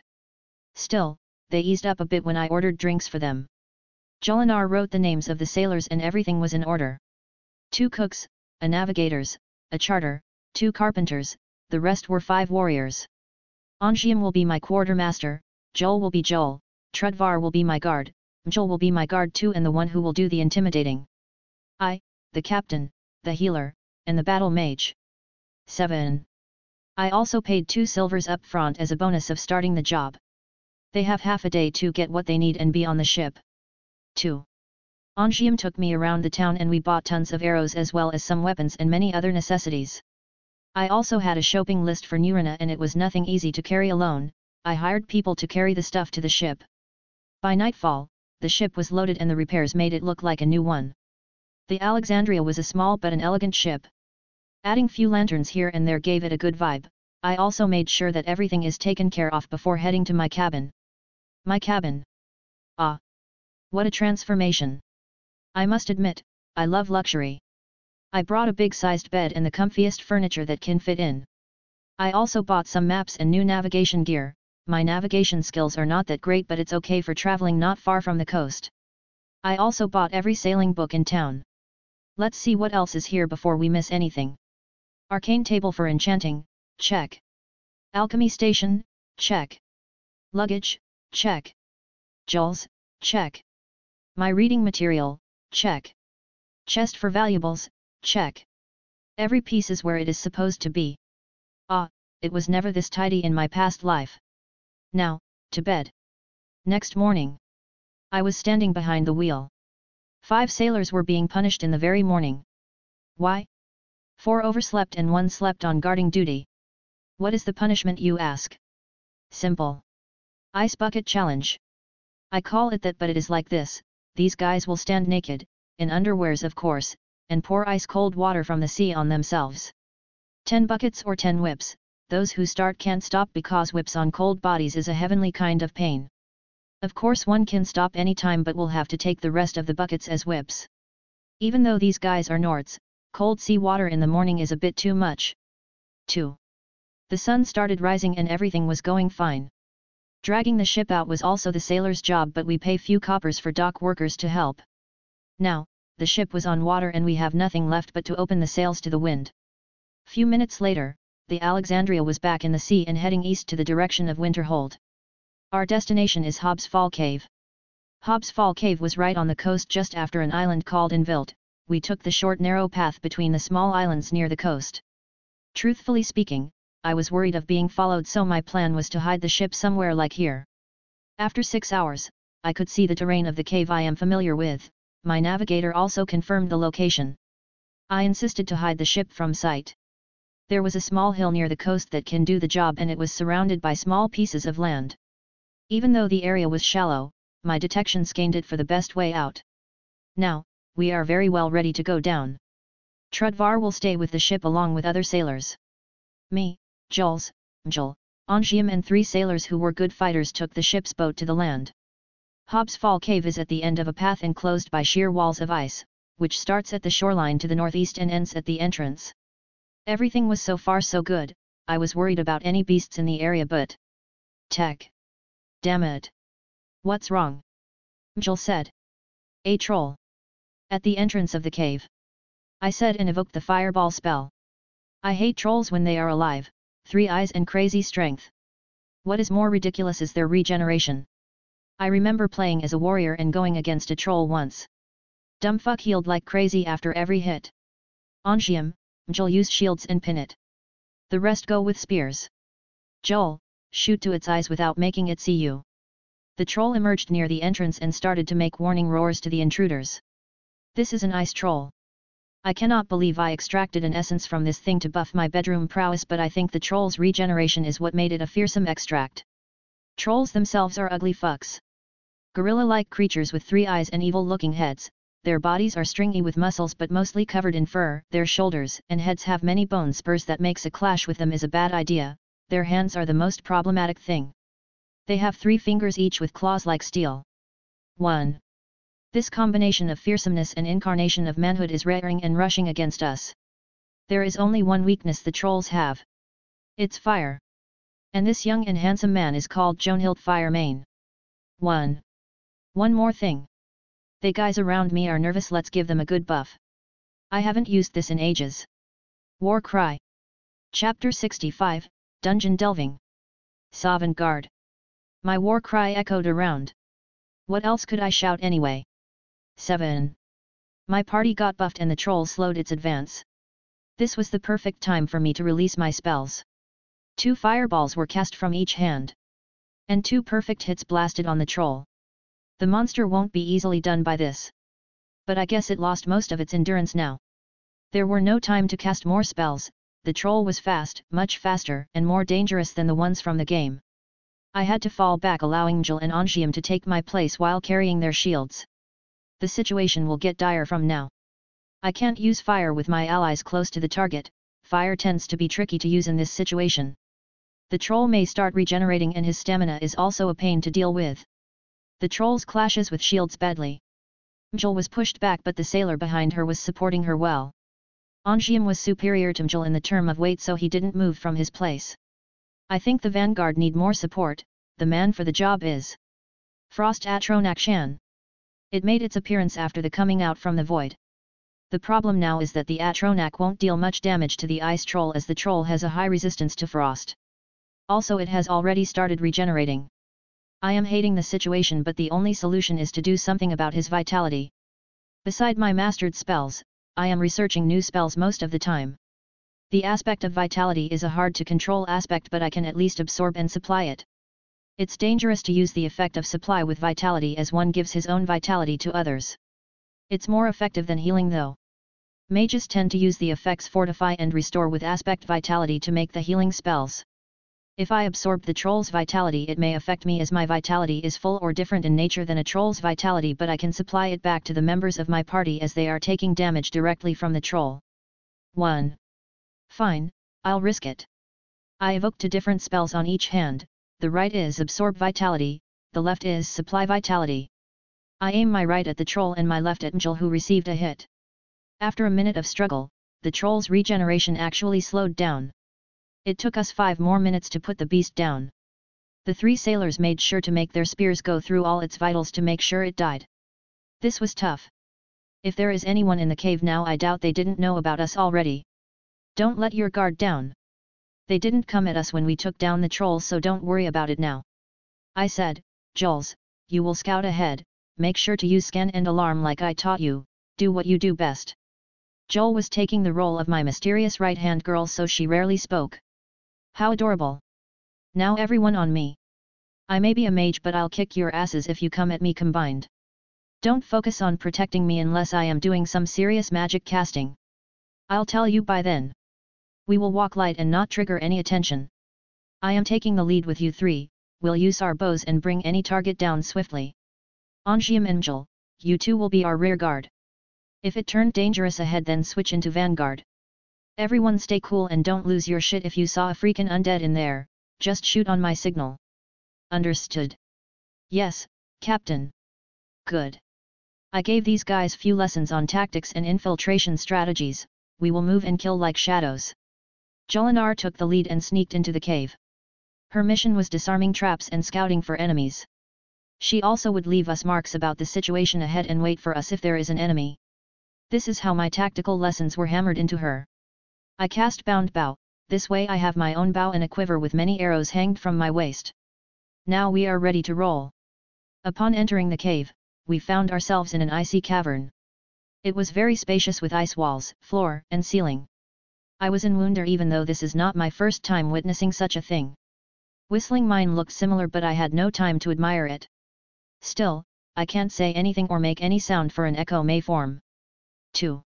The only way right now was only ahead so there were no argument what should we do. I took the lead and walked carefully and quietly while notching an arrow in my bow. Reaching the end, the tunnel turned right with a slight slope going down. It was no different from the first tunnel so we headed ahead again. As we reached its end, the tunnel turned right and opened into a larger space of a two-leveled cave. This cave contains several small empty cages filled with bones and empty bottles scattered all over the floor. Jolinar was crouching after the turn and signaled us not to make no noise. Trouble ahead. I halted the group with a fist sign, then a wait sign. I had to sneak to Joel alone. Putting thoughts into action, I moved as fast and quiet as I can. What's the situation? 2 enemies ahead. Anything near them? No, just 2 boys chatting and drinking. I looked where she pointed and found the targets. Be careful. The cave is leveled so maybe someone watching from the higher level. Indeed. Above to the north is a ledge with a wooden palisade along the edge, it came from the higher level, we can't let anyone see us. Relax. I said, ready your bow. You take right I take left. I'll shoot when you ready. Joel took her bow and arrow, aimed and shot. I followed her actions like her shadow. 2 arrows tore the wind and rested in the 2 boys' necks. Another follow sign made the party follow ahead. Jolinar checked around then went ahead. We followed closely to a tunnel on the left as it is the only way forward at this point. This narrow tunnel twists and turns left, right before continuing ahead to a wider one. Joel's was waiting, undead ahead, no life reactions near them. Moving a bit ahead we saw nearly 7 skeletons. This was easy. Skeletons are a bit hard to shoot with arrows but they crumble when a blunt weapon crushes them. Stay behind. Joel and Angium, on me. I dispelled the bound bow and cast a bound battle axe. The 2 followed me like wind and we swiftly stormed the skeletons. Each skeleton took 1 hit but they were giving a fight. I was worried about the noise in a cave like this but luckily I remembered to cast muffle on the zone of the fight. Reset formation. I gave the command and everything was back as it was. We continued the tunnel and took a left but no traces of any presence was there. Another left took us to a slope and corridor. After a small walk we reached a wooden bridge and we found Joel waiting there. Few living signals ahead, they are on alert. This may get tough. It will be like this then.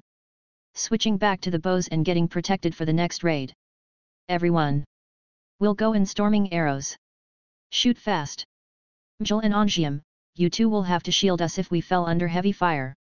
Remember, our target on the other side and warlocks tend to use frost magic. Everyone nodded.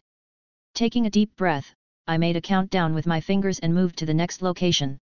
It looked like some apprentices were positioned in this place, they were between the ranks of beginners and didn't even look tough.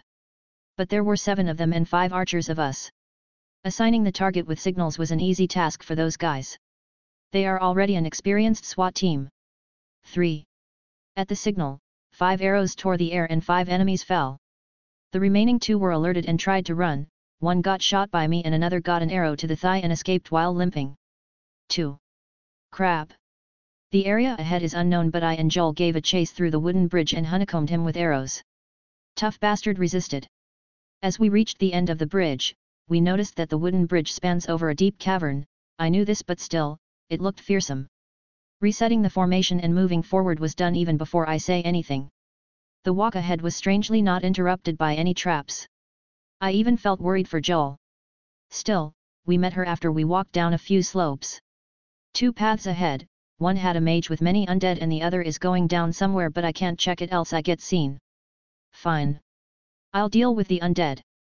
The rest of you take the mage with arrows. A mage that can control many undead is a dangerous being. Everyone readied themselves. As the fight starts the mage will surely hide behind his undead creatures. This will prove troublesome if they are guardians not just his zombies. The mage was indeed relaxing but the undead were guarding him. Behind him is a passage blocked by some iron bars. My move was the first, I have to eliminate all the undead around him with one move while the rest take care of him quickly. I will use a spell that is as strong as a fireball. The spell is my original Holy Smite. It is the same as fireball but it's made of sun element. The best anti-undead element that doesn't deal any damage to humans in my arsenal. As I cast the spells, the undead skeletons explode everywhere from its effect, followed by the arrows that tore the mage apart. We stormed the room, destroying any undead in the bath. The area is clear and few items and books were found. Put anything of value in the sacks. Rest for a while and we'll move in a minute. Keep your guard up. The room we stormed just now appeared to be a guard post for something important after the passage that was blocked with iron bars. There is still a location we haven't checked, but I had an idea what it was. After looting the place and resting for a minute, I moved the boys and got out the way we came in. We will take the corridor that Joel hasn't checked. Sure enough, after walking for a while, we reached an empty room under the wooden bridge we passed on a while ago. It was the living quarters of the necromancers living in this cave. There were more stuff to loot here. I scanned the place carefully and found some money, hidden chests, as well as some valuable weapons and research paper. From what I could tell, these people were cultists of Malag Bal, one of the most fearsome and hateful Daedric princes, Dardra god, whose sphere is the domination and enslavement of mortals. He is known as the god of schemes, the king of rape, the harvester of souls, the lord of brutality, and the prince of rage. His main desire is to harvest the souls of mortals and to bring them within his sway by spreading seeds of strife and discord in the mortal realms. One legend claims that Malag Bal created the first vampire when he raped a virgin named Lami Beolfug, who in turn slaughtered a group of nomads who tried to help her. I just get the urge to puke when I see someone that worship this piece of shit. I, myself, am not a good guy, but I have my limits. I don't mind making pacts with Daedra as long as it doesn't affect my soul or essence, like becoming something inhuman or stuff like that. Of course becoming an immortal is cool, but I would love to do that with my own power. 3. During the looting, one guy found an unusual gem. He came to me running after he did. Oh! A stone of Baronzia. Give me that, I'll give an extra silver for finding it. The boy gave it and I gave him a silver septim as a reward. The other two looked at him enviously. Is it of any value? Angium asked. Don't you recognize the name Baronzia? The Dunmer Queen of Mournhold? One of Tiber's septim lovers? One of the most badass women in this world? Sigh. He and the rest shook their heads to every question. It's one of 24 stones that belonged to the beautiful crown of Queen Baronzia. The crown was lost in Skyrim after the disappearance of the queen during the War of Accession, and its gems started to appear in different locations. Collectors like myself fancy those stones. You sure know a lot about a random gem in a cave. Joel said mockingly. You don't understand. Queen Baronzia of Mournhold is one of my favorite historical figures alongside our well-known Queen Potma of Solitude. All the people present shivered when they heard the name of Potma. Any Nord knows this famous, or rather, infamous Wolf Queen. Queen Baronzia and Wolf Queen Potma are the most fearsome queens in the history of Morrowind, Skyrim, and the Empire. They are the most badass queens. Even Cersei Lannister would look like a cute kitten beside them. Queen Baronzia started her life in exile after she was taken from her father's home, who was the Lord of Mournhold. Her exile was in Skyrim, but she escaped and became a thief in Riften. Years later she was found by a Dunmer general that worked under Tiber Septim himself and later became the general's wife and Tiber's mistress in secret. This was some story to read. She lived a long life full of events and political struggle after that until her disappearances 200 years ago. 3. Queen Potma of Solitude is a cut of the same. She is well known to all Nords. Known as Potma Septim of the imperial family. She was wed in Skyrim to the High King, but she practiced necromancy and thievery. She also started a civil war in the Empire to get the imperial ruby throne for her son, who eventually died in the fight. Her rage was not simple, as she unleashed all her necromantic power and released an army of undead on Solitude. She was later cornered and sealed under Solitude. My theory is, she became a lich and waiting to be unsealed. 5. The reason why these guys shivered was the public knowledge of Potma's fearsomeness. Still, that story will be left for another time. I stored the gem in my pocket and smiled as I have an idea about the locations of the rest of the gems, and this gem confirmed that they are most likely in these places. Now hurry up, don't laze around. We moved back again to the passage blocked with iron bars and started looking for a mechanism to unblock the passage. I can do it by force, but it will take time. A minute later, Joel found a chain, and when she pulled it down, the bars moved and the passage was unblocked. We moved again in formation, but I heard Joel screaming. I didn't think and ran to her location. Joel was hit by a magical trap. These traps were shooting frostbite spell on her. I cast grip and dragged Joel from harm's way. Her arm turned blue from the spell damage. I didn't know what were these. I approached them and they shot magic at me. Also someone saw me and went running the other way. This is not good. I started healing her as it was easy to cure the frost effect by just healing. These traps were nasty. Still, magic traps are actually very simple. You only needed to cast the rune of the normal spell, then install a soul gem on it. This will work as a sentry turret. To disarm them, one can use just shoot anything at the gems powering the runes. I can just take them by grip spell. There were 3 of them and I took the 3 soul gems as loot. The mage that spotted Joel has clearly went far and warned the rest ahead. This is now an all-out fight. Okay, be ready for some resistance. Joel, stay at the back. The scouting now will be done by me. This was a good training for Joel, but I can't afford to tire her this much. I moved ahead of the group and the cave turned left and right until it reached a big space. There were indeed many mages here. They were also trying to check the passage. Show yourself, intruders. One was shouting like crazy. As if I will ever do that anyway. The number of the necromancers here is 5 and they seemed like the bosses of the cave.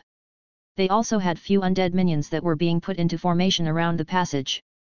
I moved back and met with the group to lay down the plan. This is the last clash now. The plan is like this. I said, then cast a spell 3 times and 3 frost atronax appeared. These big guys will clash with the undead after I cast a sun spell on them. Your rule is to rain the mages with arrows and I'll join you with magic. Angium and Mjol, you guys will protect the flanks from the undead. The last spell I cast was Paladin's Aura on both of them and myself. This spell is a cloaking spell that will cover us with the sun element and healing effect. It will do harm to undead and heal us. One of my masterpieces. The 3 frost atronax took the lead, followed by Mjol, Angium, and the fabulous me. Then Joel, who insisted to follow, and the 3 sailors who will shoot arrows at the mages. The first move was mine. I cast Holy Smite that exploded in the undead formation ahead of the passages. My atronax swarmed the undead, followed by Mjol and Angium. This was a glorious start. Shame I can't use War Cry or I may faint this time. The arrows flew at the mages but they were a bit off. Still, it kept them in check. The mages tried to cast frost magic at us but it was not even a threat. One of the mages shouted, "Move!" to his colleagues. He was charging a strong frost spell. I evoked Chain Lightning and cast it at him head on. He also cast the spell and we pressed on each other. This was a magic duel. 2 spells pushing back each other by the sheer power of Magicka. I was superior as always. My Magicka training can make me above and beyond any of those guys. Even a Batlemage scholar from the college will get his ass kicked by me if he thought to duel me like this. The mage was blasted away by my spell and was sent flying. After that, the undead he controlled crumbled and the remaining 4 surrendered themselves. Now that place is secured. The place was indeed a big cavern with cages and dead bodies in it. These guys were experimenting in necromancy and looked like they were doing something big. They also had a lot of resources and money in this room. Now to the prisoners. Which one of you is the leader? They didn't speak. Hee. Fine. Let's see if this works. You will start dying if you don't talk. The Jarl is annoyed from what you did and will execute you guys on sight. The Jarl. One of them shouted, "What did we do? We honored the agreement with him." Oh. He doesn't think so. Few days ago, he sent a poor fool for you guys to kill but you didn't and he returned back with a helm that he claimed that it was the helm of Winterhold. Now, the people believed him and the situation is not looking good. No. We received your messenger but that mage did not come. Another one said, "We even lured a troll outside the cave as your messenger said but he didn't come at all." So it was as I thought. So, which one of you is the leader? They pointed at the mage I just dueled. Oh. So that was him? How very, dead. I said, "Who is the next in command?"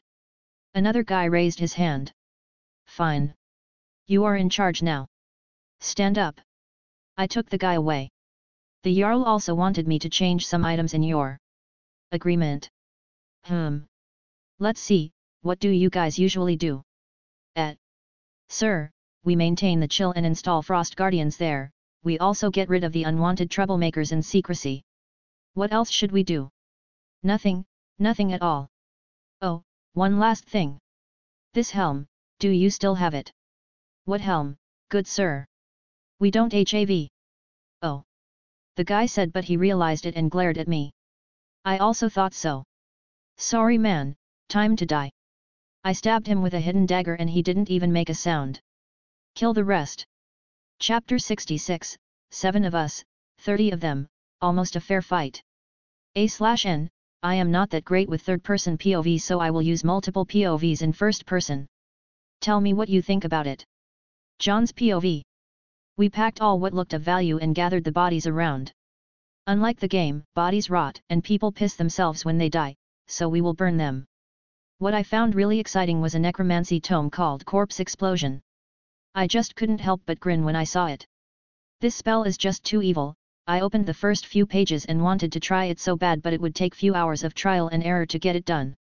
9. Other than the large amounts of money we found, we got some jewelry and spell scrolls as well as some pieces of fancy gear, and few filled black soul gems. Also some magic staves. I took a liking on a certain flame staff.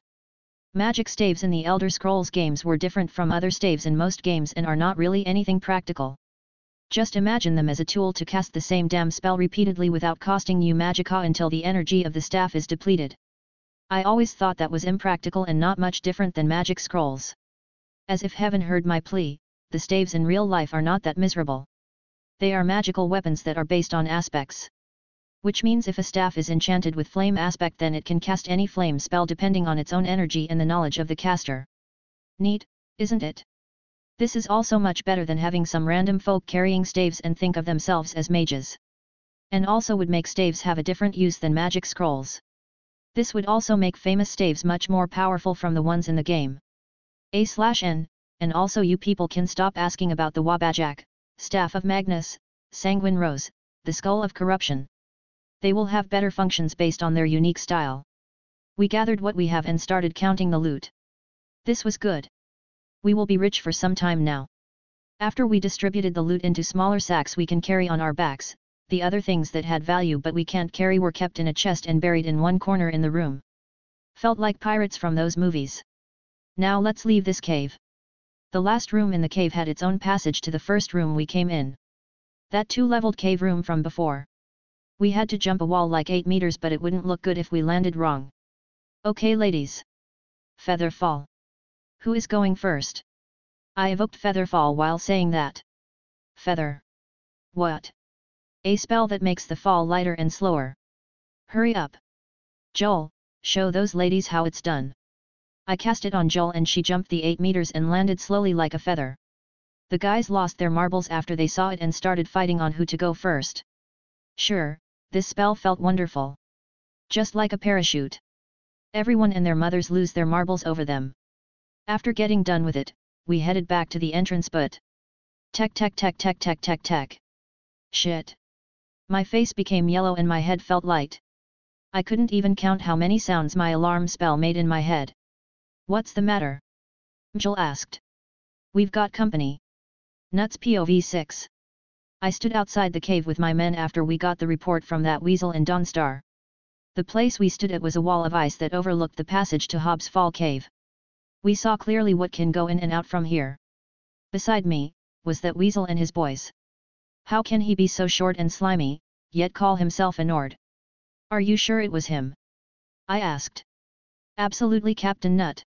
A kid came to Dawnstar and hired a crew for his ship. His name is Jon Dare, as the message from that puppet said.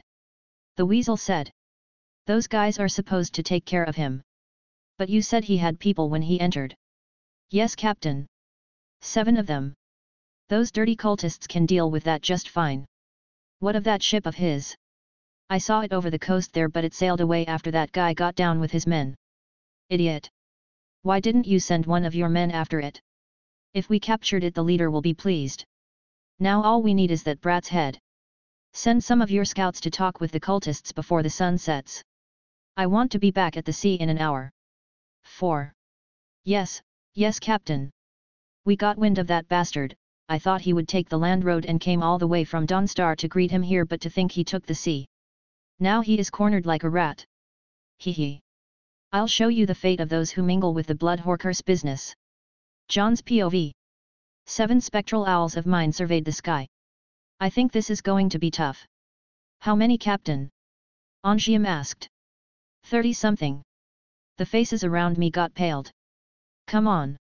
It's 7 of us, 30 of them, almost a fair fight. Haha. I joked with them to ease the mood. I thought for a second and came up with something. Good news is, they didn't find our ship. Better news is, we will make one hell of an escape. I have a plan. They looked at me as if they saw their lord and savior. You 3, run back to that room and bring that big smooth wooden table and all the ropes you can find. You have 5 minutes. Joel, Angium, Joel. 3 men will be coming from this passage. Invite them in as you are cultists, then kill them cleanly with no drop of blood. I will stay here and prepare. 2. I have a big plan in mind. One that needs a lot of preparations. I will put all my power into the next spells I am going to cast. First, I was already low on juice, so I drank a Magicka potion and felt my body overflow with Magicka. 1. The next step was to make sure about the enemy's movements. I covered the area above them with few familiar falcons.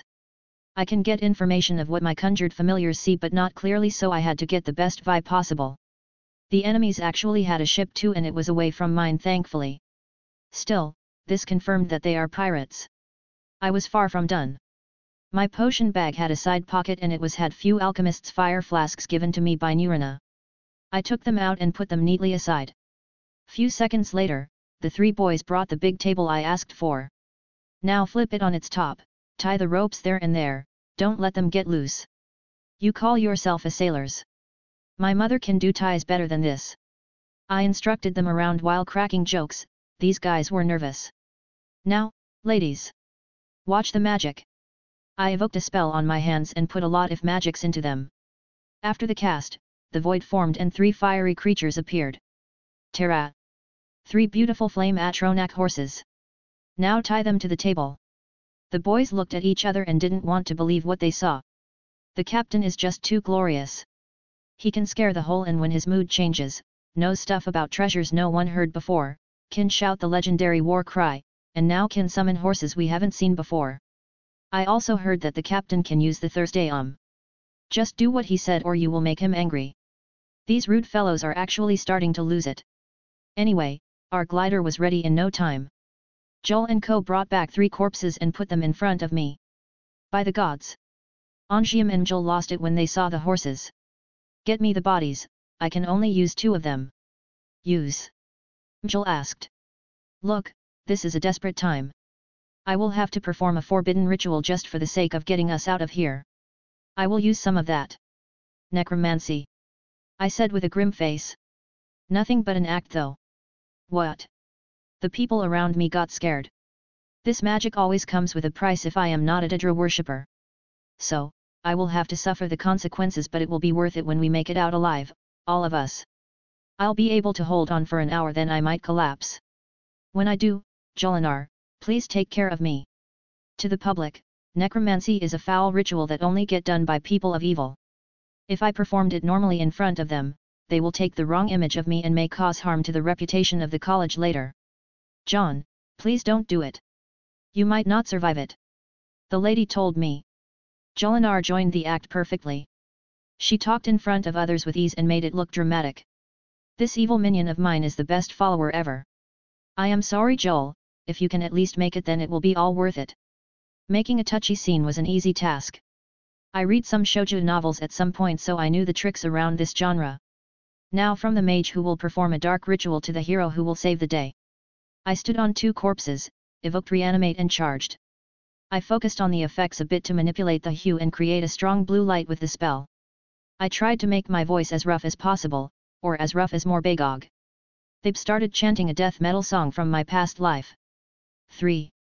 I call upon the ancient demons of underworld, to bring forth this beast, Aeond. Awaken, awaken, awaken, awaken. Take the land, the must be taken. Awaken, awaken, awaken, awaken. Devour worlds. Smite. Forsaken. A/N, this song is bet metal forever. Those who did not watch it, I don't know what you are doing with your lives, just go watch it now. 12. I was barely trying to hold myself from laughing. Jolinar, who always hid her face behind a cover and under a hood, was holding her breath with her hand and her shoulders were shaking. I know she was also holding it hard. Joel came and kept patting Joel's back. 2. I finally finished the first verse of the song and cast the spell. God! I almost farted from holding the laughter.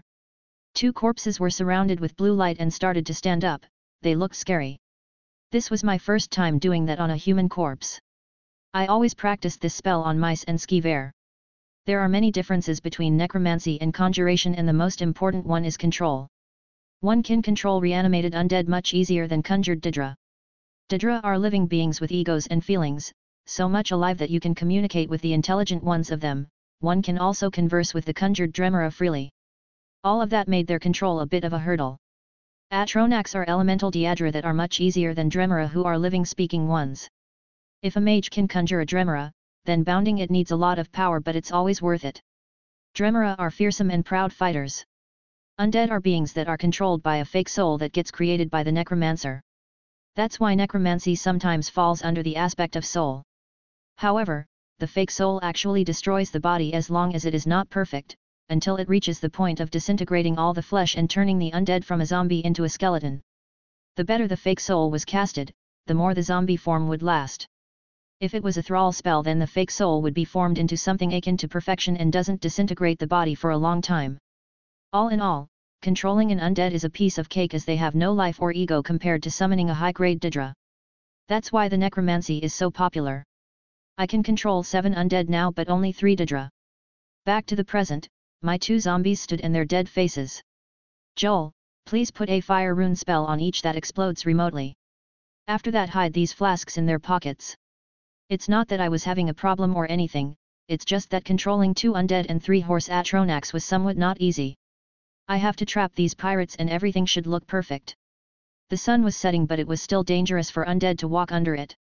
They had to be hid from sunlight perfectly. After Jolinar was done, the undead walked as I commanded and reached the entrance of the cave. Everyone was ready on the table glider, holding their blades and bows. This will be so much fun. Nuts POV. This is taking a lot of time. The shitty cultists are having trouble or something. I want to end this and hurry up to the sea. I get landsick if I am not on my ship. Finally, 2 of them went out and waved for us to come. Did those cultists get wiped out or something? What a pain. I took my men and walked around the wall for a minute or 2. This cave is gloomy as ever. Fits those Daedra worshippers and their air. As we reached the cave, these 2 weasels didn't even say anything and stood there. Did they catch brainrot or something? One of my men went ahead to teach them a lesson. Why would I care anyway? Why aren't you 2 talking? Say some. What is? Something happened? These 2 are attacking? Wait. They became undead? What's going on? The 2 undead ran at our flanks, but it felt unnatural. They are being controlled skillfully. It felt dangerous. Pin them down. And destroy them quickly. I said what my instincts told me. Something very fishy is happening. I was right.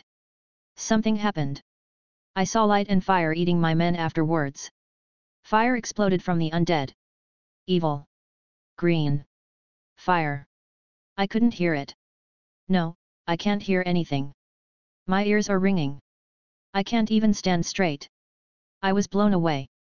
My men. Torn apart. Everywhere. I survived. I called and called.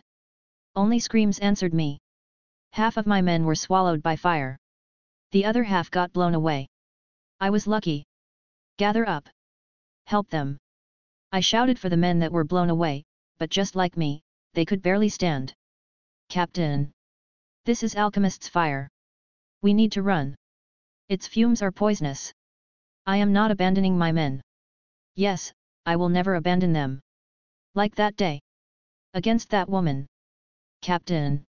Something is coming. One of my men pushed me away. He said something is coming? What more? I was pushed, but I saw something. Horses. No. Demons. Fire demons.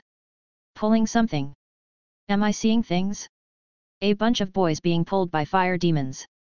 Is this all a nightmare? The man who pushed me was slashed at by a boy. Wait.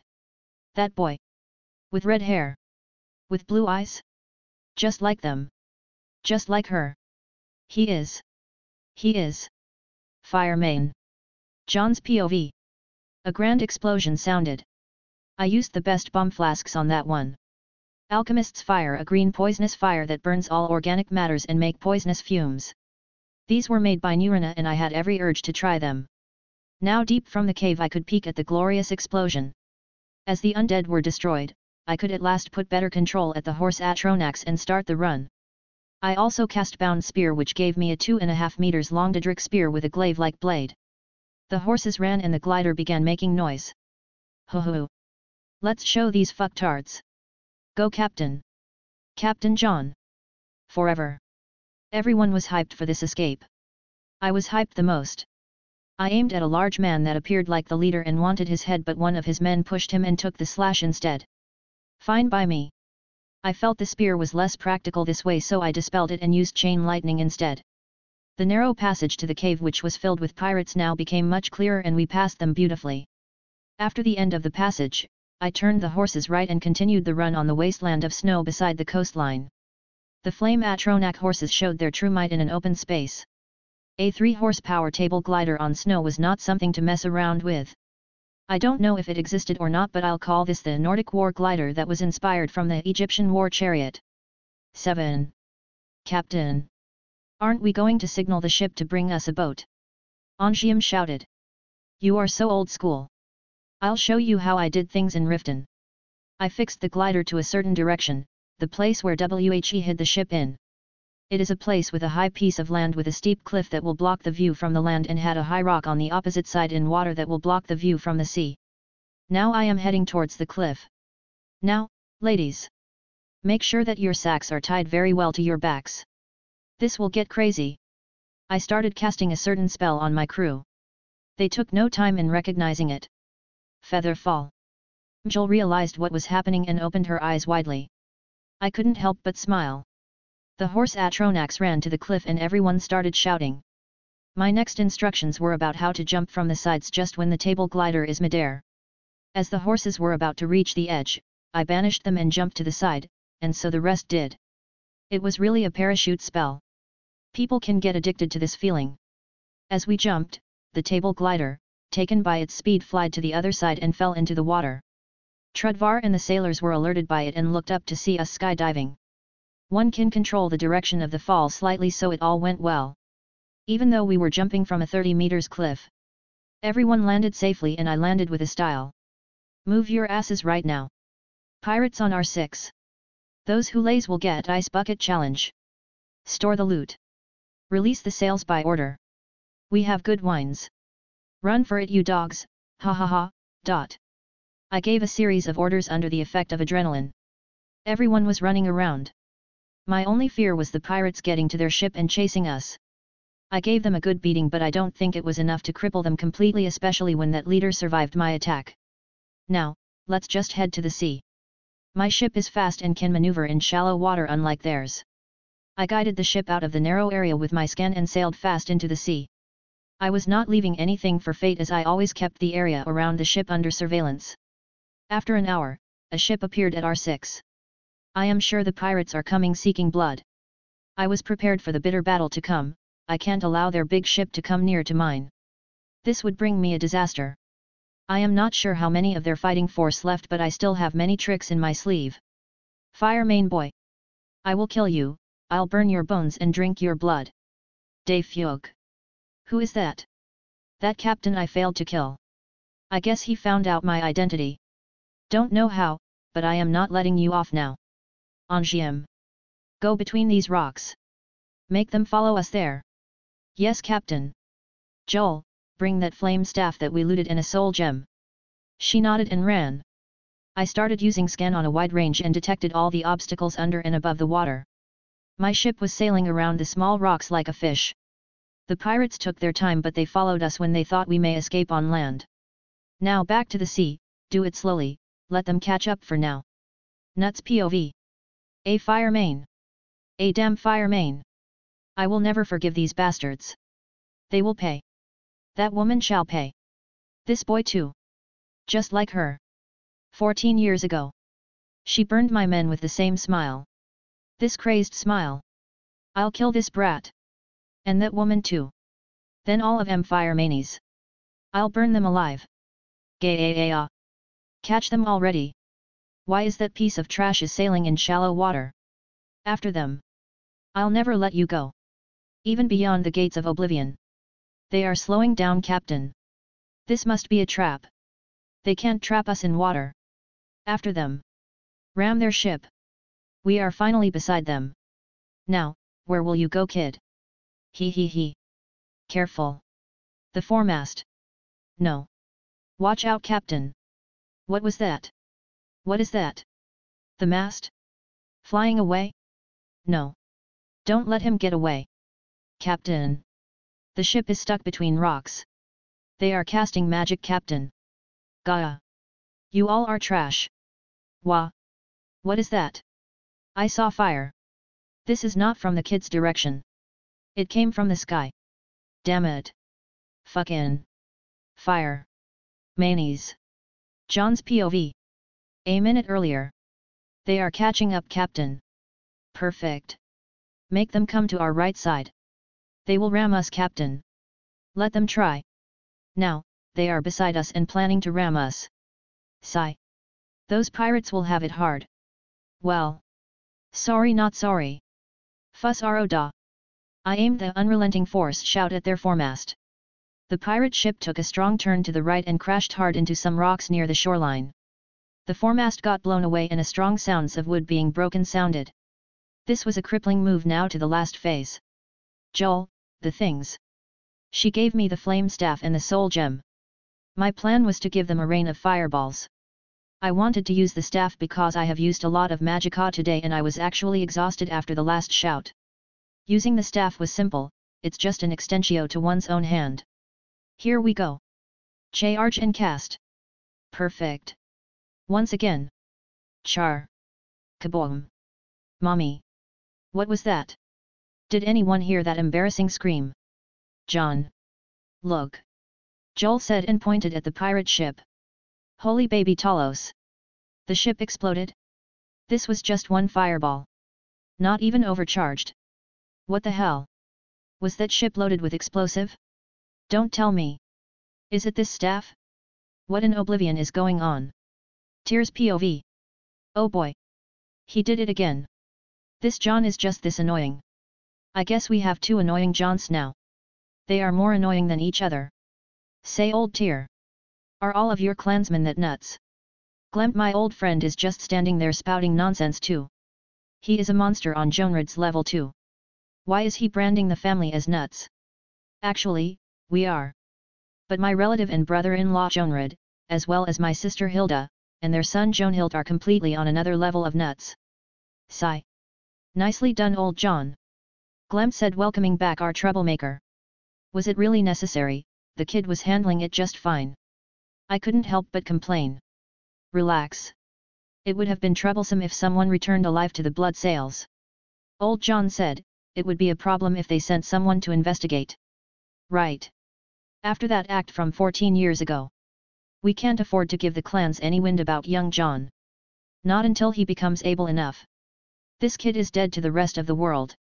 Once they know he is still alive. Even our allies will turn against us. But I think the kid won't disappoint us. I have never seen anyone escape from pirates on a table before. Phew phew phew. Glemp was laughing softly, but Jonred and I understood what he was laughing at. After all, he did that scry spell to show us everything that happened in the cave. Ha ha ha. I laughed too. Ha ha ha. My boy is just too good. Even Jonred was laughing hard. Ha ha. Fine friends, we had fun this year. Yet, where will we find you next year, Glempt? I'll go around Skyrim for a while and visit Loneth and old Fooltham later. He is at that Nightgate village, right? Yet. Well, see you there then. Glempt turned around and just walked. Sigh. What a simple guy. Back home we go, old Jon. Yet. It has been years. Chapter 67, Thane of Winterhold. The only thing I can think about is this big explosion. Thankfully, the crew didn't hear my pitiful scream that time. Still, what a mystery. I tried the staff, but it was really normal. I mean, it functions better than most staves, but the damage output is normal.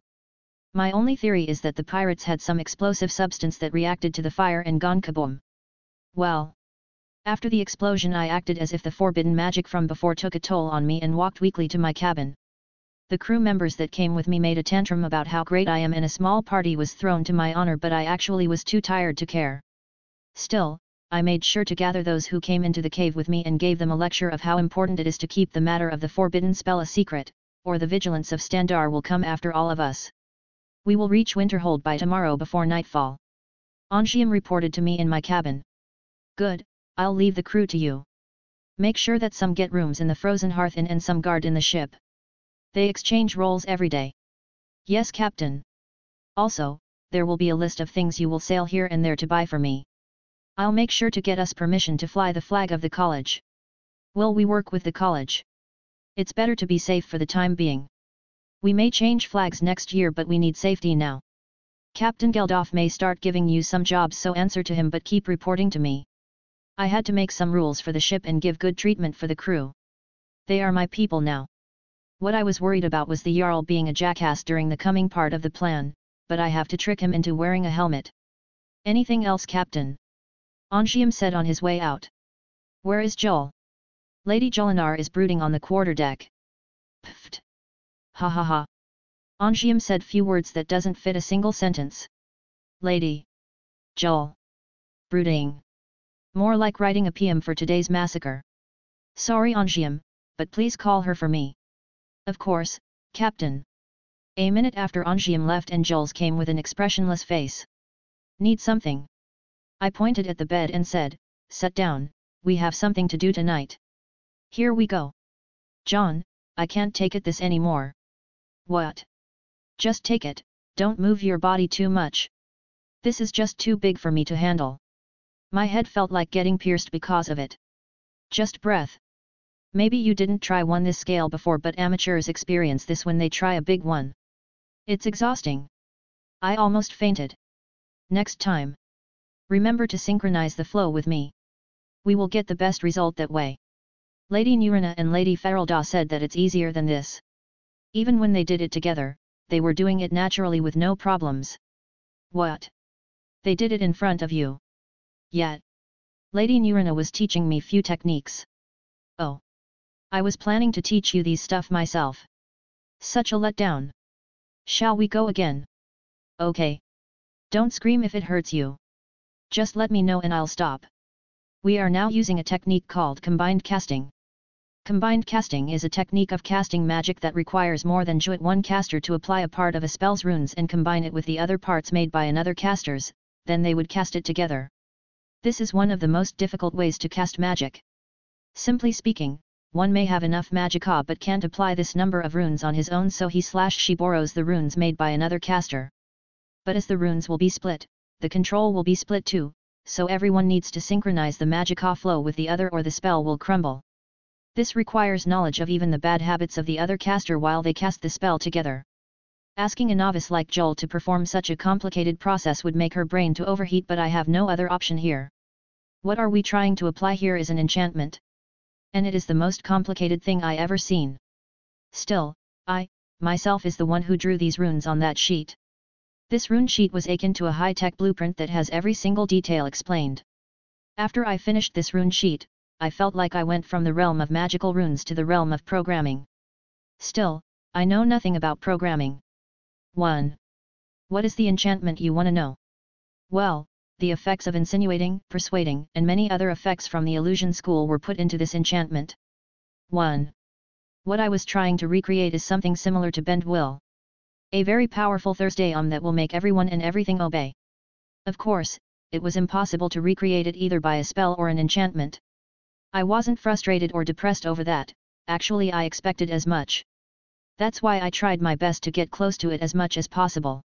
I poured 2 days of pure thinking into that rune sheet before I head to Dawnstar. My ideas were stalked up on each other and I made this enchantment somehow. But it needed many conditions to work. I also added few safety mechanisms so that it appear as a magical enchantment with a beneficial effect that protects from magical illusions. Anyone would want that. 1. Also, from the loot we took, I chose a very old yet fancy and expensive looking helm that was forged beautifully and had few gems on it. It looked good enough to me. I want to go to Winterhold straight up to Korur, put the damn thing on his head, and do the magic. It won't be easy, but I am no one if I don't have a plan. Let's try again, Joel. Yes. After a day we finally finished it. My head is as heavy as a rock now. I made some effort into that damn thing. This thing has a very unique effect. It would give the wearer a magical fortification against illusions but will also leave one crack open. Think of it as mind backdoor. I use that backdoor to alter the way the wearer thinks. Putting aside my horrible naming sense, this helm is just how you think of it. A treasure made by a genius that will protect the aspect of mind but will leave it open to a certain keyword. It is not a perfect artifact too. It is just a way to turn people ideas from a direction to another. Also, you can't just say kill yourself and expect it to work. If you wanted to use it for such a purpose, then you need to say something more acceptable and easy for the mind to slip into. Something like a small suggestion. The idea of insinuating itself is a bit devilish. It came to me from a certain drama about the devil that I used to watch in my past life. A/N, Lucifer. This was the basis. I also had to try it on someone and Joel didn't show any opposition to the idea. I think she don't understand what is the idea behind the helm anyway. Whatever. The helm worked on her and I finally managed to persuade her with something that will benefit her very much. Of course I will not change her personality or do anything to harm her. She just had a bad eating habit, so I thought it was a way to fix it. 1. My Jolinar should just stay crazy and beautiful as ever. I love her the way she is.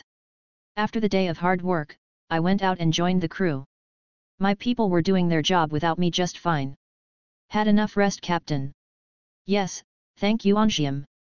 Did we pass the island of Isgrammer's tomb already? Yes, Captain. We will reach Winterhold in less than 2 hours. That was fast. Lady Luck is smiling on us, Captain. Let's just laze around for now. The sea is peaceful and I started falling in love with sailing.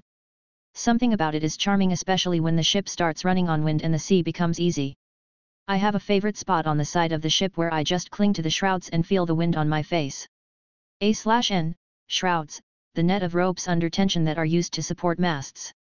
If I can save this moment and experience it for many times, how great would that be? Still, human's life is about moving on. Wah! Watch out! What's the? A sailor is slipping from the ship. This is on the other side. Damn it! No one can reach him. He is even farther from the range of my grip spell.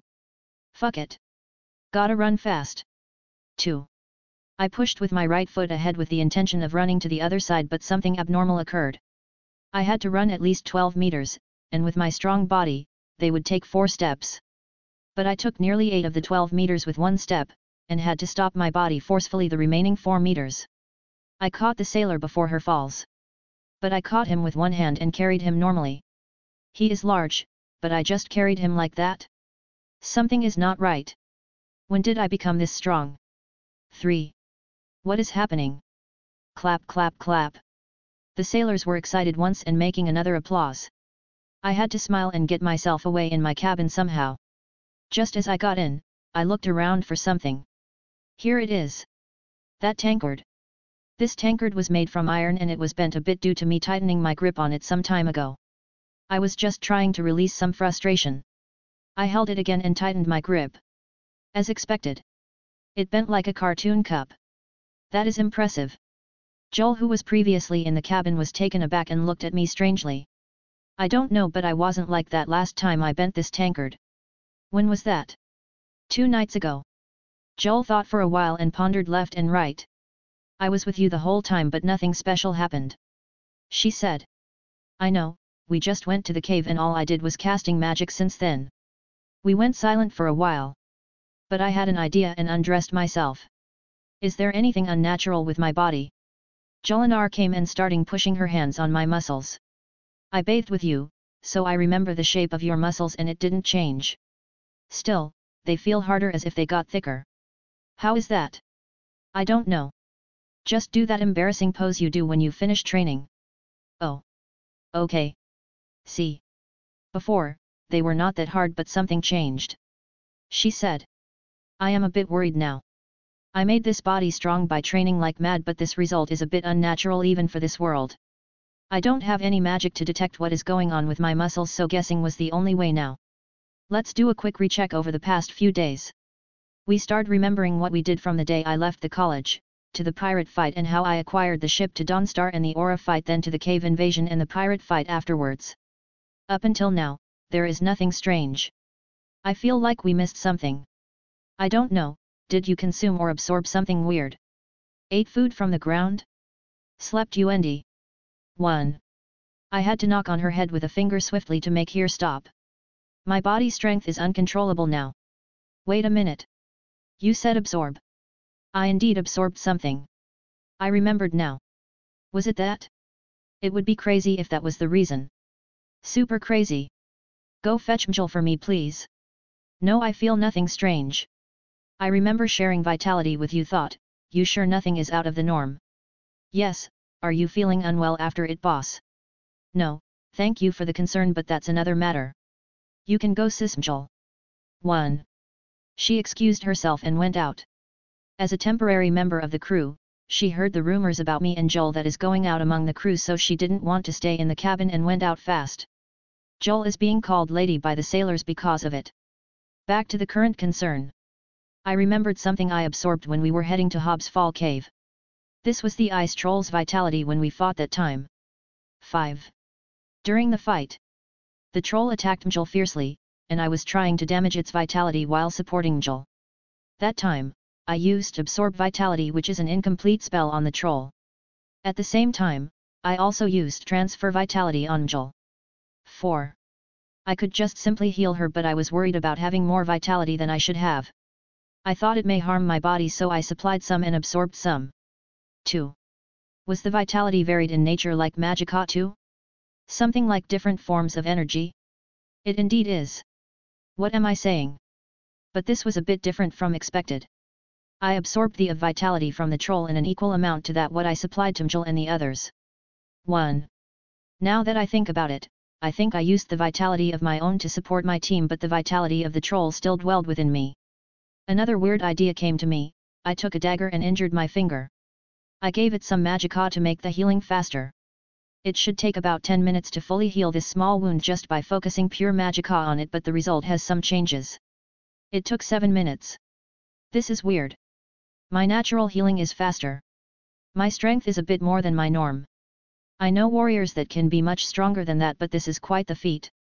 To move 8 meters in a single step from absorbing the troll's vitality for 10 minutes is terrifying. 7. I am not abnormally strong like a troll, but I am stronger than the me from before. This is amazing but also scary. This is an unpredicted progress with not much known about it. I need to research it more. God. When will I ever finish these researches? 7. If I added this to the horde of researches I have, I may faint from shock. Let's just not think of bad things anymore. Yes. Relax. Release the anchor. Take the sails down. The cargo. Send people over here. Ah. Winterhold docks. Tiny as ever. Good thing we will have our place to keep the ship now. Ah. My head is spinning. Joel. The thing. 5. Ready. Trudvar my man. Run to Ilishka, tell her to get everyone in place. As you wish. I started to walk the steps up to Winterhold while whistling. This felt rather refreshing. I am going to mess with Koror's brain now. The steps took some time, but we were already there. I dressed myself in my clean college robes and Joel was in her dark-fitting armor holding a tray covered with a red piece of silk. Of course the helm was under it. Anjiam and Joel walked around me like some mini-bosses around the main boss, and directly we went to the Jarl's longhouse. Trudvar met me on the way and nodded, then went back where he came from. This was a signal that meant nothing is out of the ordinary. I had no time to waste now. The area in front of the longhouse was filled with people from around the town. Ilishka's role the past few days was to spread rumors through the inn as the best place to spread rumors. Now everyone has heard a thing or two about what is going on. She also increased the number of the so-called cheerleaders and also included the future bathhouse wenches in their ranks. This will be good.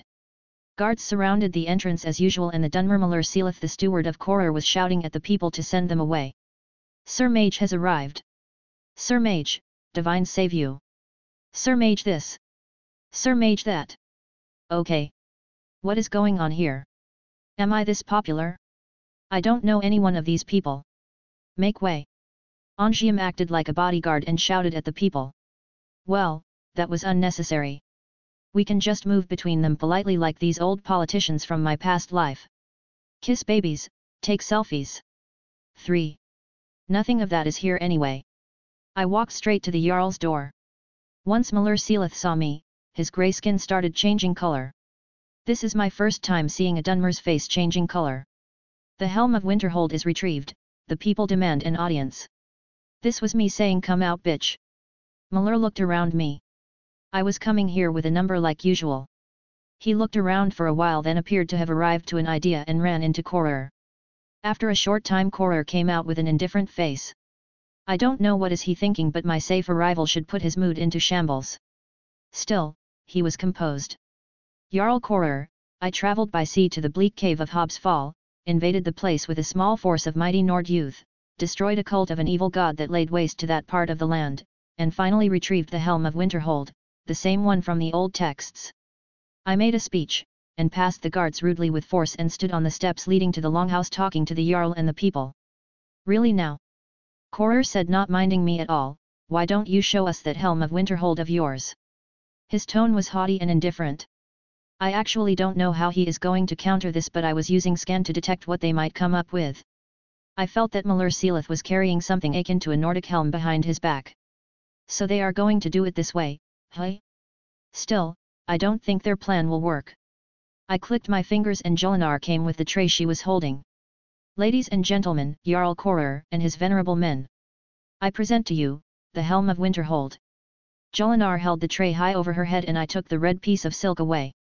It was jaw-dropping how the helm I brought was beautiful. Its worth was equal to the whole town itself. Gold and gems were all over it. I don't know from where the cultists brought such a thing but it was one of the most expensive treasures they have. This is not just a beautiful helm that came from the first era. This is an almighty magic artifact. Artifact. Gods. The poor town of Winterhold rarely saw a golden coin let alone an artifact. Indeed, it has the ability to defy any magic being cast at you. This helm was known to be a strong item that used against mages. I took the helm and presented it to Korur who took it with greed in his eyes. Malur, is this helm that almighty? Malur changed the hand that was carrying the helm behind him and put his hand on the one I brought. It indeed can nullify magic but I don't recognize the enchantment. Of course, haha. I said laughing, it is ancient after all. It may be more expensive than any Jarl's helm. I said then looked at Ilishka. She looked to the people beside her and said something then they started to make an applause. Mostly they demanded Korur to put it on. I was standing near to him and saw that his eyes couldn't leave it. The magical power of the crowd kicked in and they all demanded him to wear it. He tried to look dignified and put it on his head. Hee. Now it's my turn. I needed only to give him an idea. This looks good on you my Jarl, maybe you should make it a part of your official attire. Korur thought indifferently but this was just perfect. Now the idea was in his mind. Now then next step is to whisper. A whisper only Korur can hear. Program 1, make it a part of your official attire. Program 1, activate. Korur indifferent expressions changed and he showed signs of agreeing to my opinion. Haha. It looks good, it will indeed give me some appearance between the Jarls. Perfect. Just perfect. This was the true function of the enchantment. Altering ideas. Changing opinions. Just as I give the whisper program, the current idea in the head gets altered completely according to the order following program. It's indeed a version of bend will but it needs many conditions to work. Haha, congratulations Jarl. I guess now I get my end of the deal. Korur's face turned grumpy once again but I only had to whisper. Program 2, make things easy for me. Program 2, activate. Korur's face which was grumpy a while ago changed expressions and nodded. You have done a great service for me and my hold. I name you Thane of Winterhold, and I assign you that boy what's his name? Trudvar, to be your personal housecarl. I also grant you permission to buy land in my hold and I'll grant you a blade as a token from my personal armory. May it serve you well in battle. The people who were noisy a while ago were silent as the dead. It took them a while to process what they heard and started cheering madly. After they calmed down I thanked Korur and shook his hand to give him an appearance. Malur Sealith on the other hand was lagging from what happened. I guess this ended well. I had one last thing I wanted to try. Is this your steward, my Jarl? Yes, Muller may be a Dunmer but he is a helpful man. Hee. Alright, let's keep him busy. Program 3, Muller is a possible love interest. Program 3, activate. Chapter 68, 1 month of development. A month has passed since that day with Jarl Korrer. It was a month filled with paying money, spending money, and taking out more money. My wealth that I cultivated since the day I became a thief was slashed by half.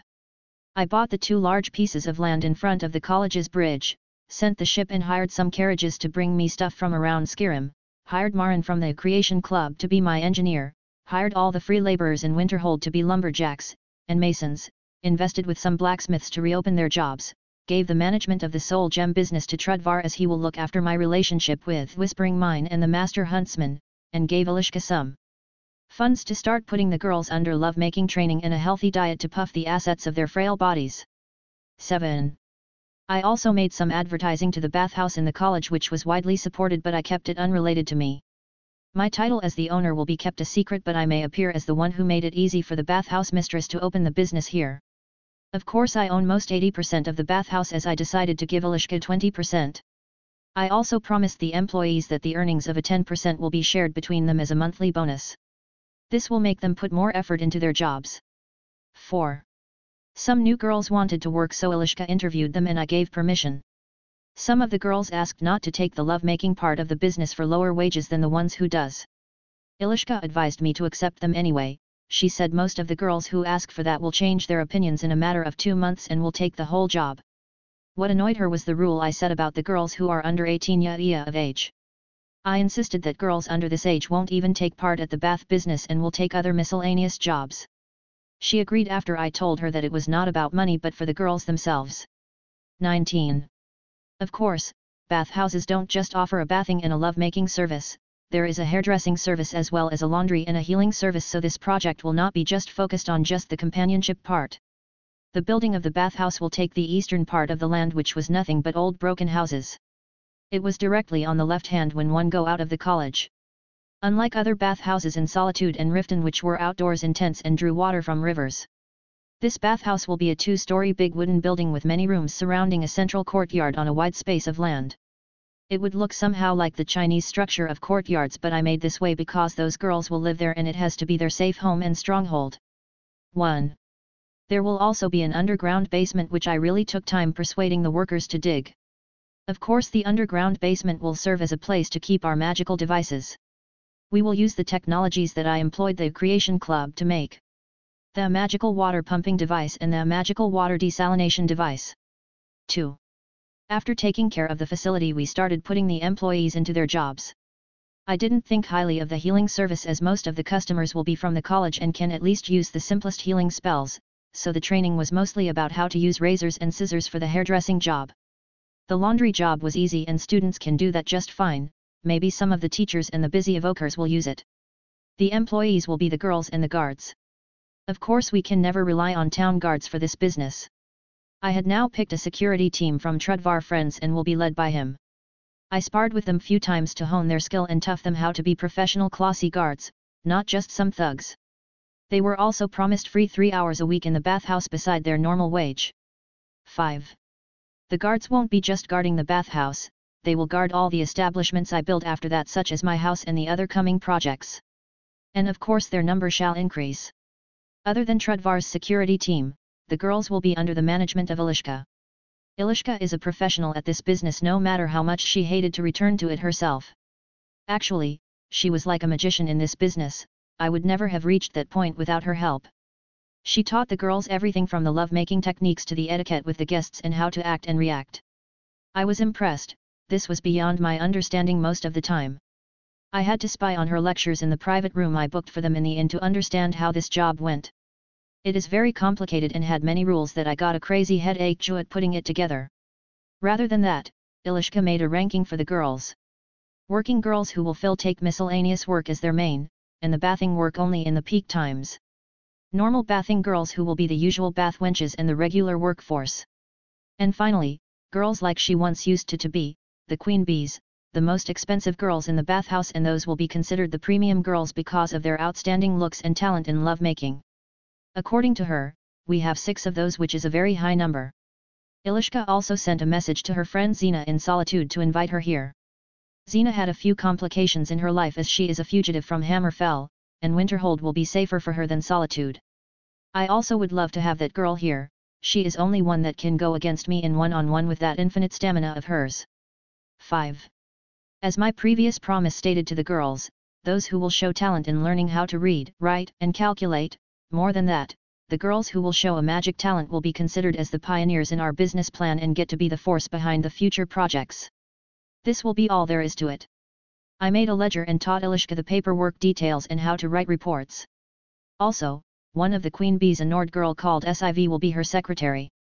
They set the services on a high price, so just not anyone can get the service of a queen bee. They also rained me with questions about how much money a regular student would carry. I myself am not that optimistic. I made my wealth after years of hard work and gaining a nickname like Katadoskar with its bloody Hello Kitty tattoo.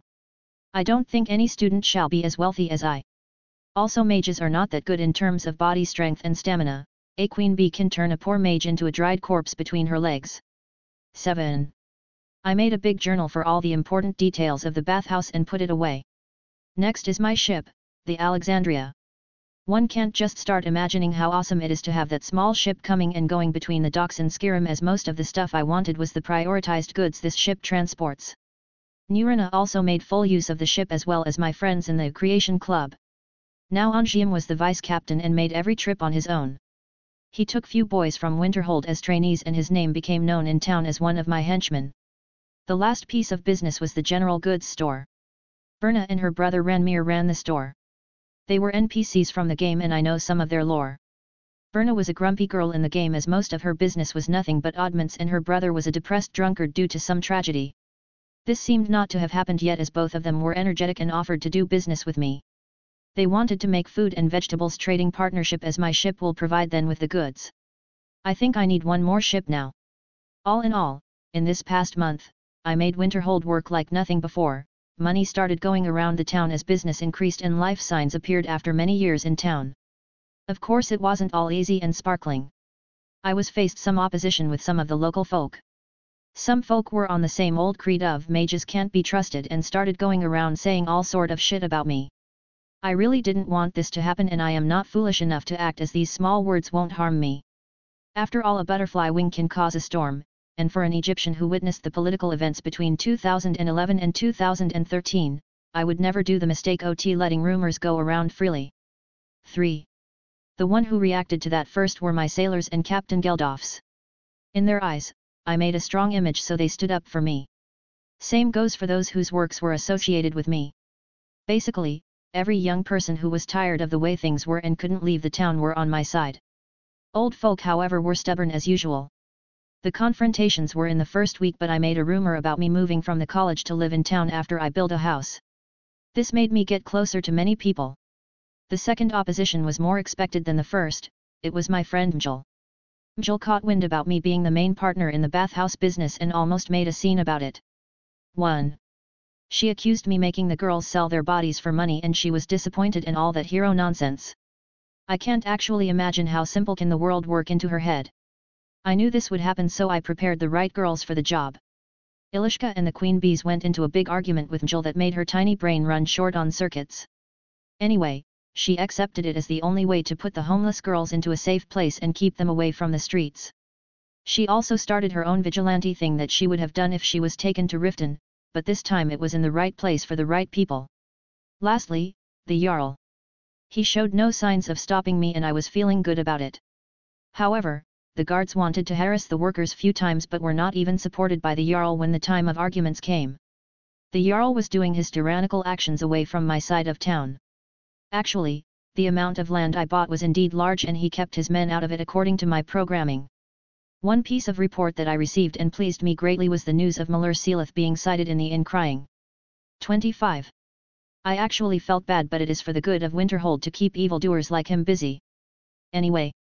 Fido. I don't know what you experienced, but be a man and take it. 9. He. Sigh. This was the current state of affairs in Winterhold. I must admit that I wasn't expecting this much development, but it was going well.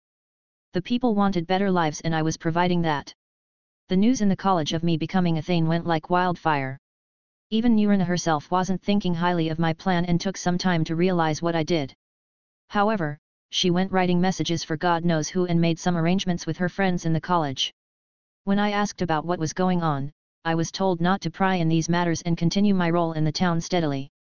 I however pried, and it appeared to be that some undercurrents in the college chose to move with me and support me in secrecy. Most of the names belonged to the ranks of Wizard and Master Wizard.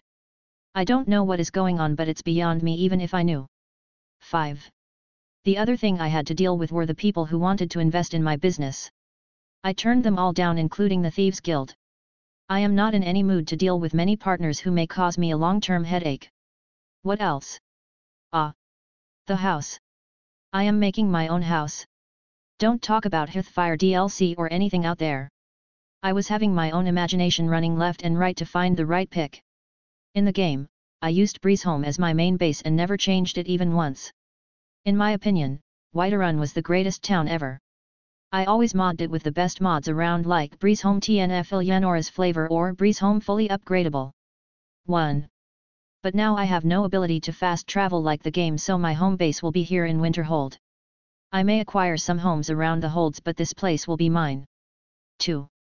The home I am building here however will be the place I chose and where I will keep my personal items and everything. It will be my safe haven, so I was not sure if I should make it a castle style or a normal Nordic house style.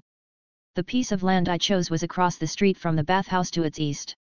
To its west was a mountain, while the college and the slope that led to the sea were to the north. The land was vast, so I can basically build whatever I want. After pondering for a long while, I decided to build a medium-sized estate and surround it with a big wall and beautify it a bit. My inspiration came from a mod called Elysium Estate. It gave the player a really gorgeous estate outside Whiterun and it had everything one can ask for. 2. It was very simple. A Nordic wooden house with all its decoration from the outside and the inside. From the inside and beyond the main door one will see a kitchen on the left and a dining room in the right. Nothing is closed by any walls and I won't change a thing here. Advancing past the first room, one will arrive to a short hallway between two rooms. On the left is the master bedroom, which will have a fireplace, shelves, a king-sized bed, and its personal door out of the house, but I'll not be including it. What I will not also include will be the stone bathtub, and I will transform it into a modern bathroom. The room opposite to the main bedroom will be another room for whatever purpose I may find for it. I will not include the small follower bedroom from the mod and will just merge it with the big room. The room also have a stone bathtub, but I will transform it into a modern bathroom too and will isolate it from the room, opening it to the dining room. Back to the hallway, there will be wooden stairs that will lead to the loft. It will be used as any other loft. Passing the hallway will bring us to the last room, who was somehow a small living room around a fireplace with some decorations. It will have its own door outside the house and I am not changing things here. In the living room there is a door that leads to the stairs of the basement, but I will remove that and replace it with a secret trapdoor. The basement in the mod is the place that have all crafting stations and all that, as well as a storeroom. I don't need any of that. I will transform the basement completely my way. The central room will have 6 doors. The first is the secret door that directly will lead to the house from the living room. The second will lead to the private stone king-sized bathtub in the right. The third will be the vault, which will be fortified with every fortification I know of and will be in the front where the forge was. The fourth will lead to a very spacious training room for me and my experiments. The fifth will be a large secret trapdoor that leads outside the house and will be used to smuggle things secretly in and out of the basement.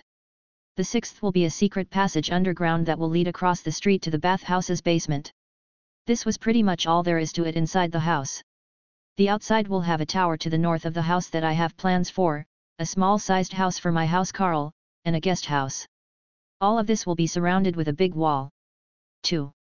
A/N, you can just go watch the Elysium Estate on the Nexus if you don't like my poor housing description. I really explained it to the best of my ability. 1. Beside the crazy amount of business affairs, my research turned into a maddened direction too that past month. I was preparing for the rank-up exam for Evokers next month. I researched magic besides the physical change that happened to me. I focused on learning more spells this time. I didn't want to run away from pirates like I did last time. I want to face them like one of those overpowered main characters and send them to oblivion, then stand on a mountain of their corpses. 5. Or not really. I just want to be too scary to be messed with. I didn't focus on mysticism or alteration the past month at all. I only kept practicing conjuration, destruction, and some illusion and restoration. In conjuration I made most of the development, I learned the bound shield and now can actually summon a shield. Nurina said it's a useless spell but I think it will be handy someday. 12.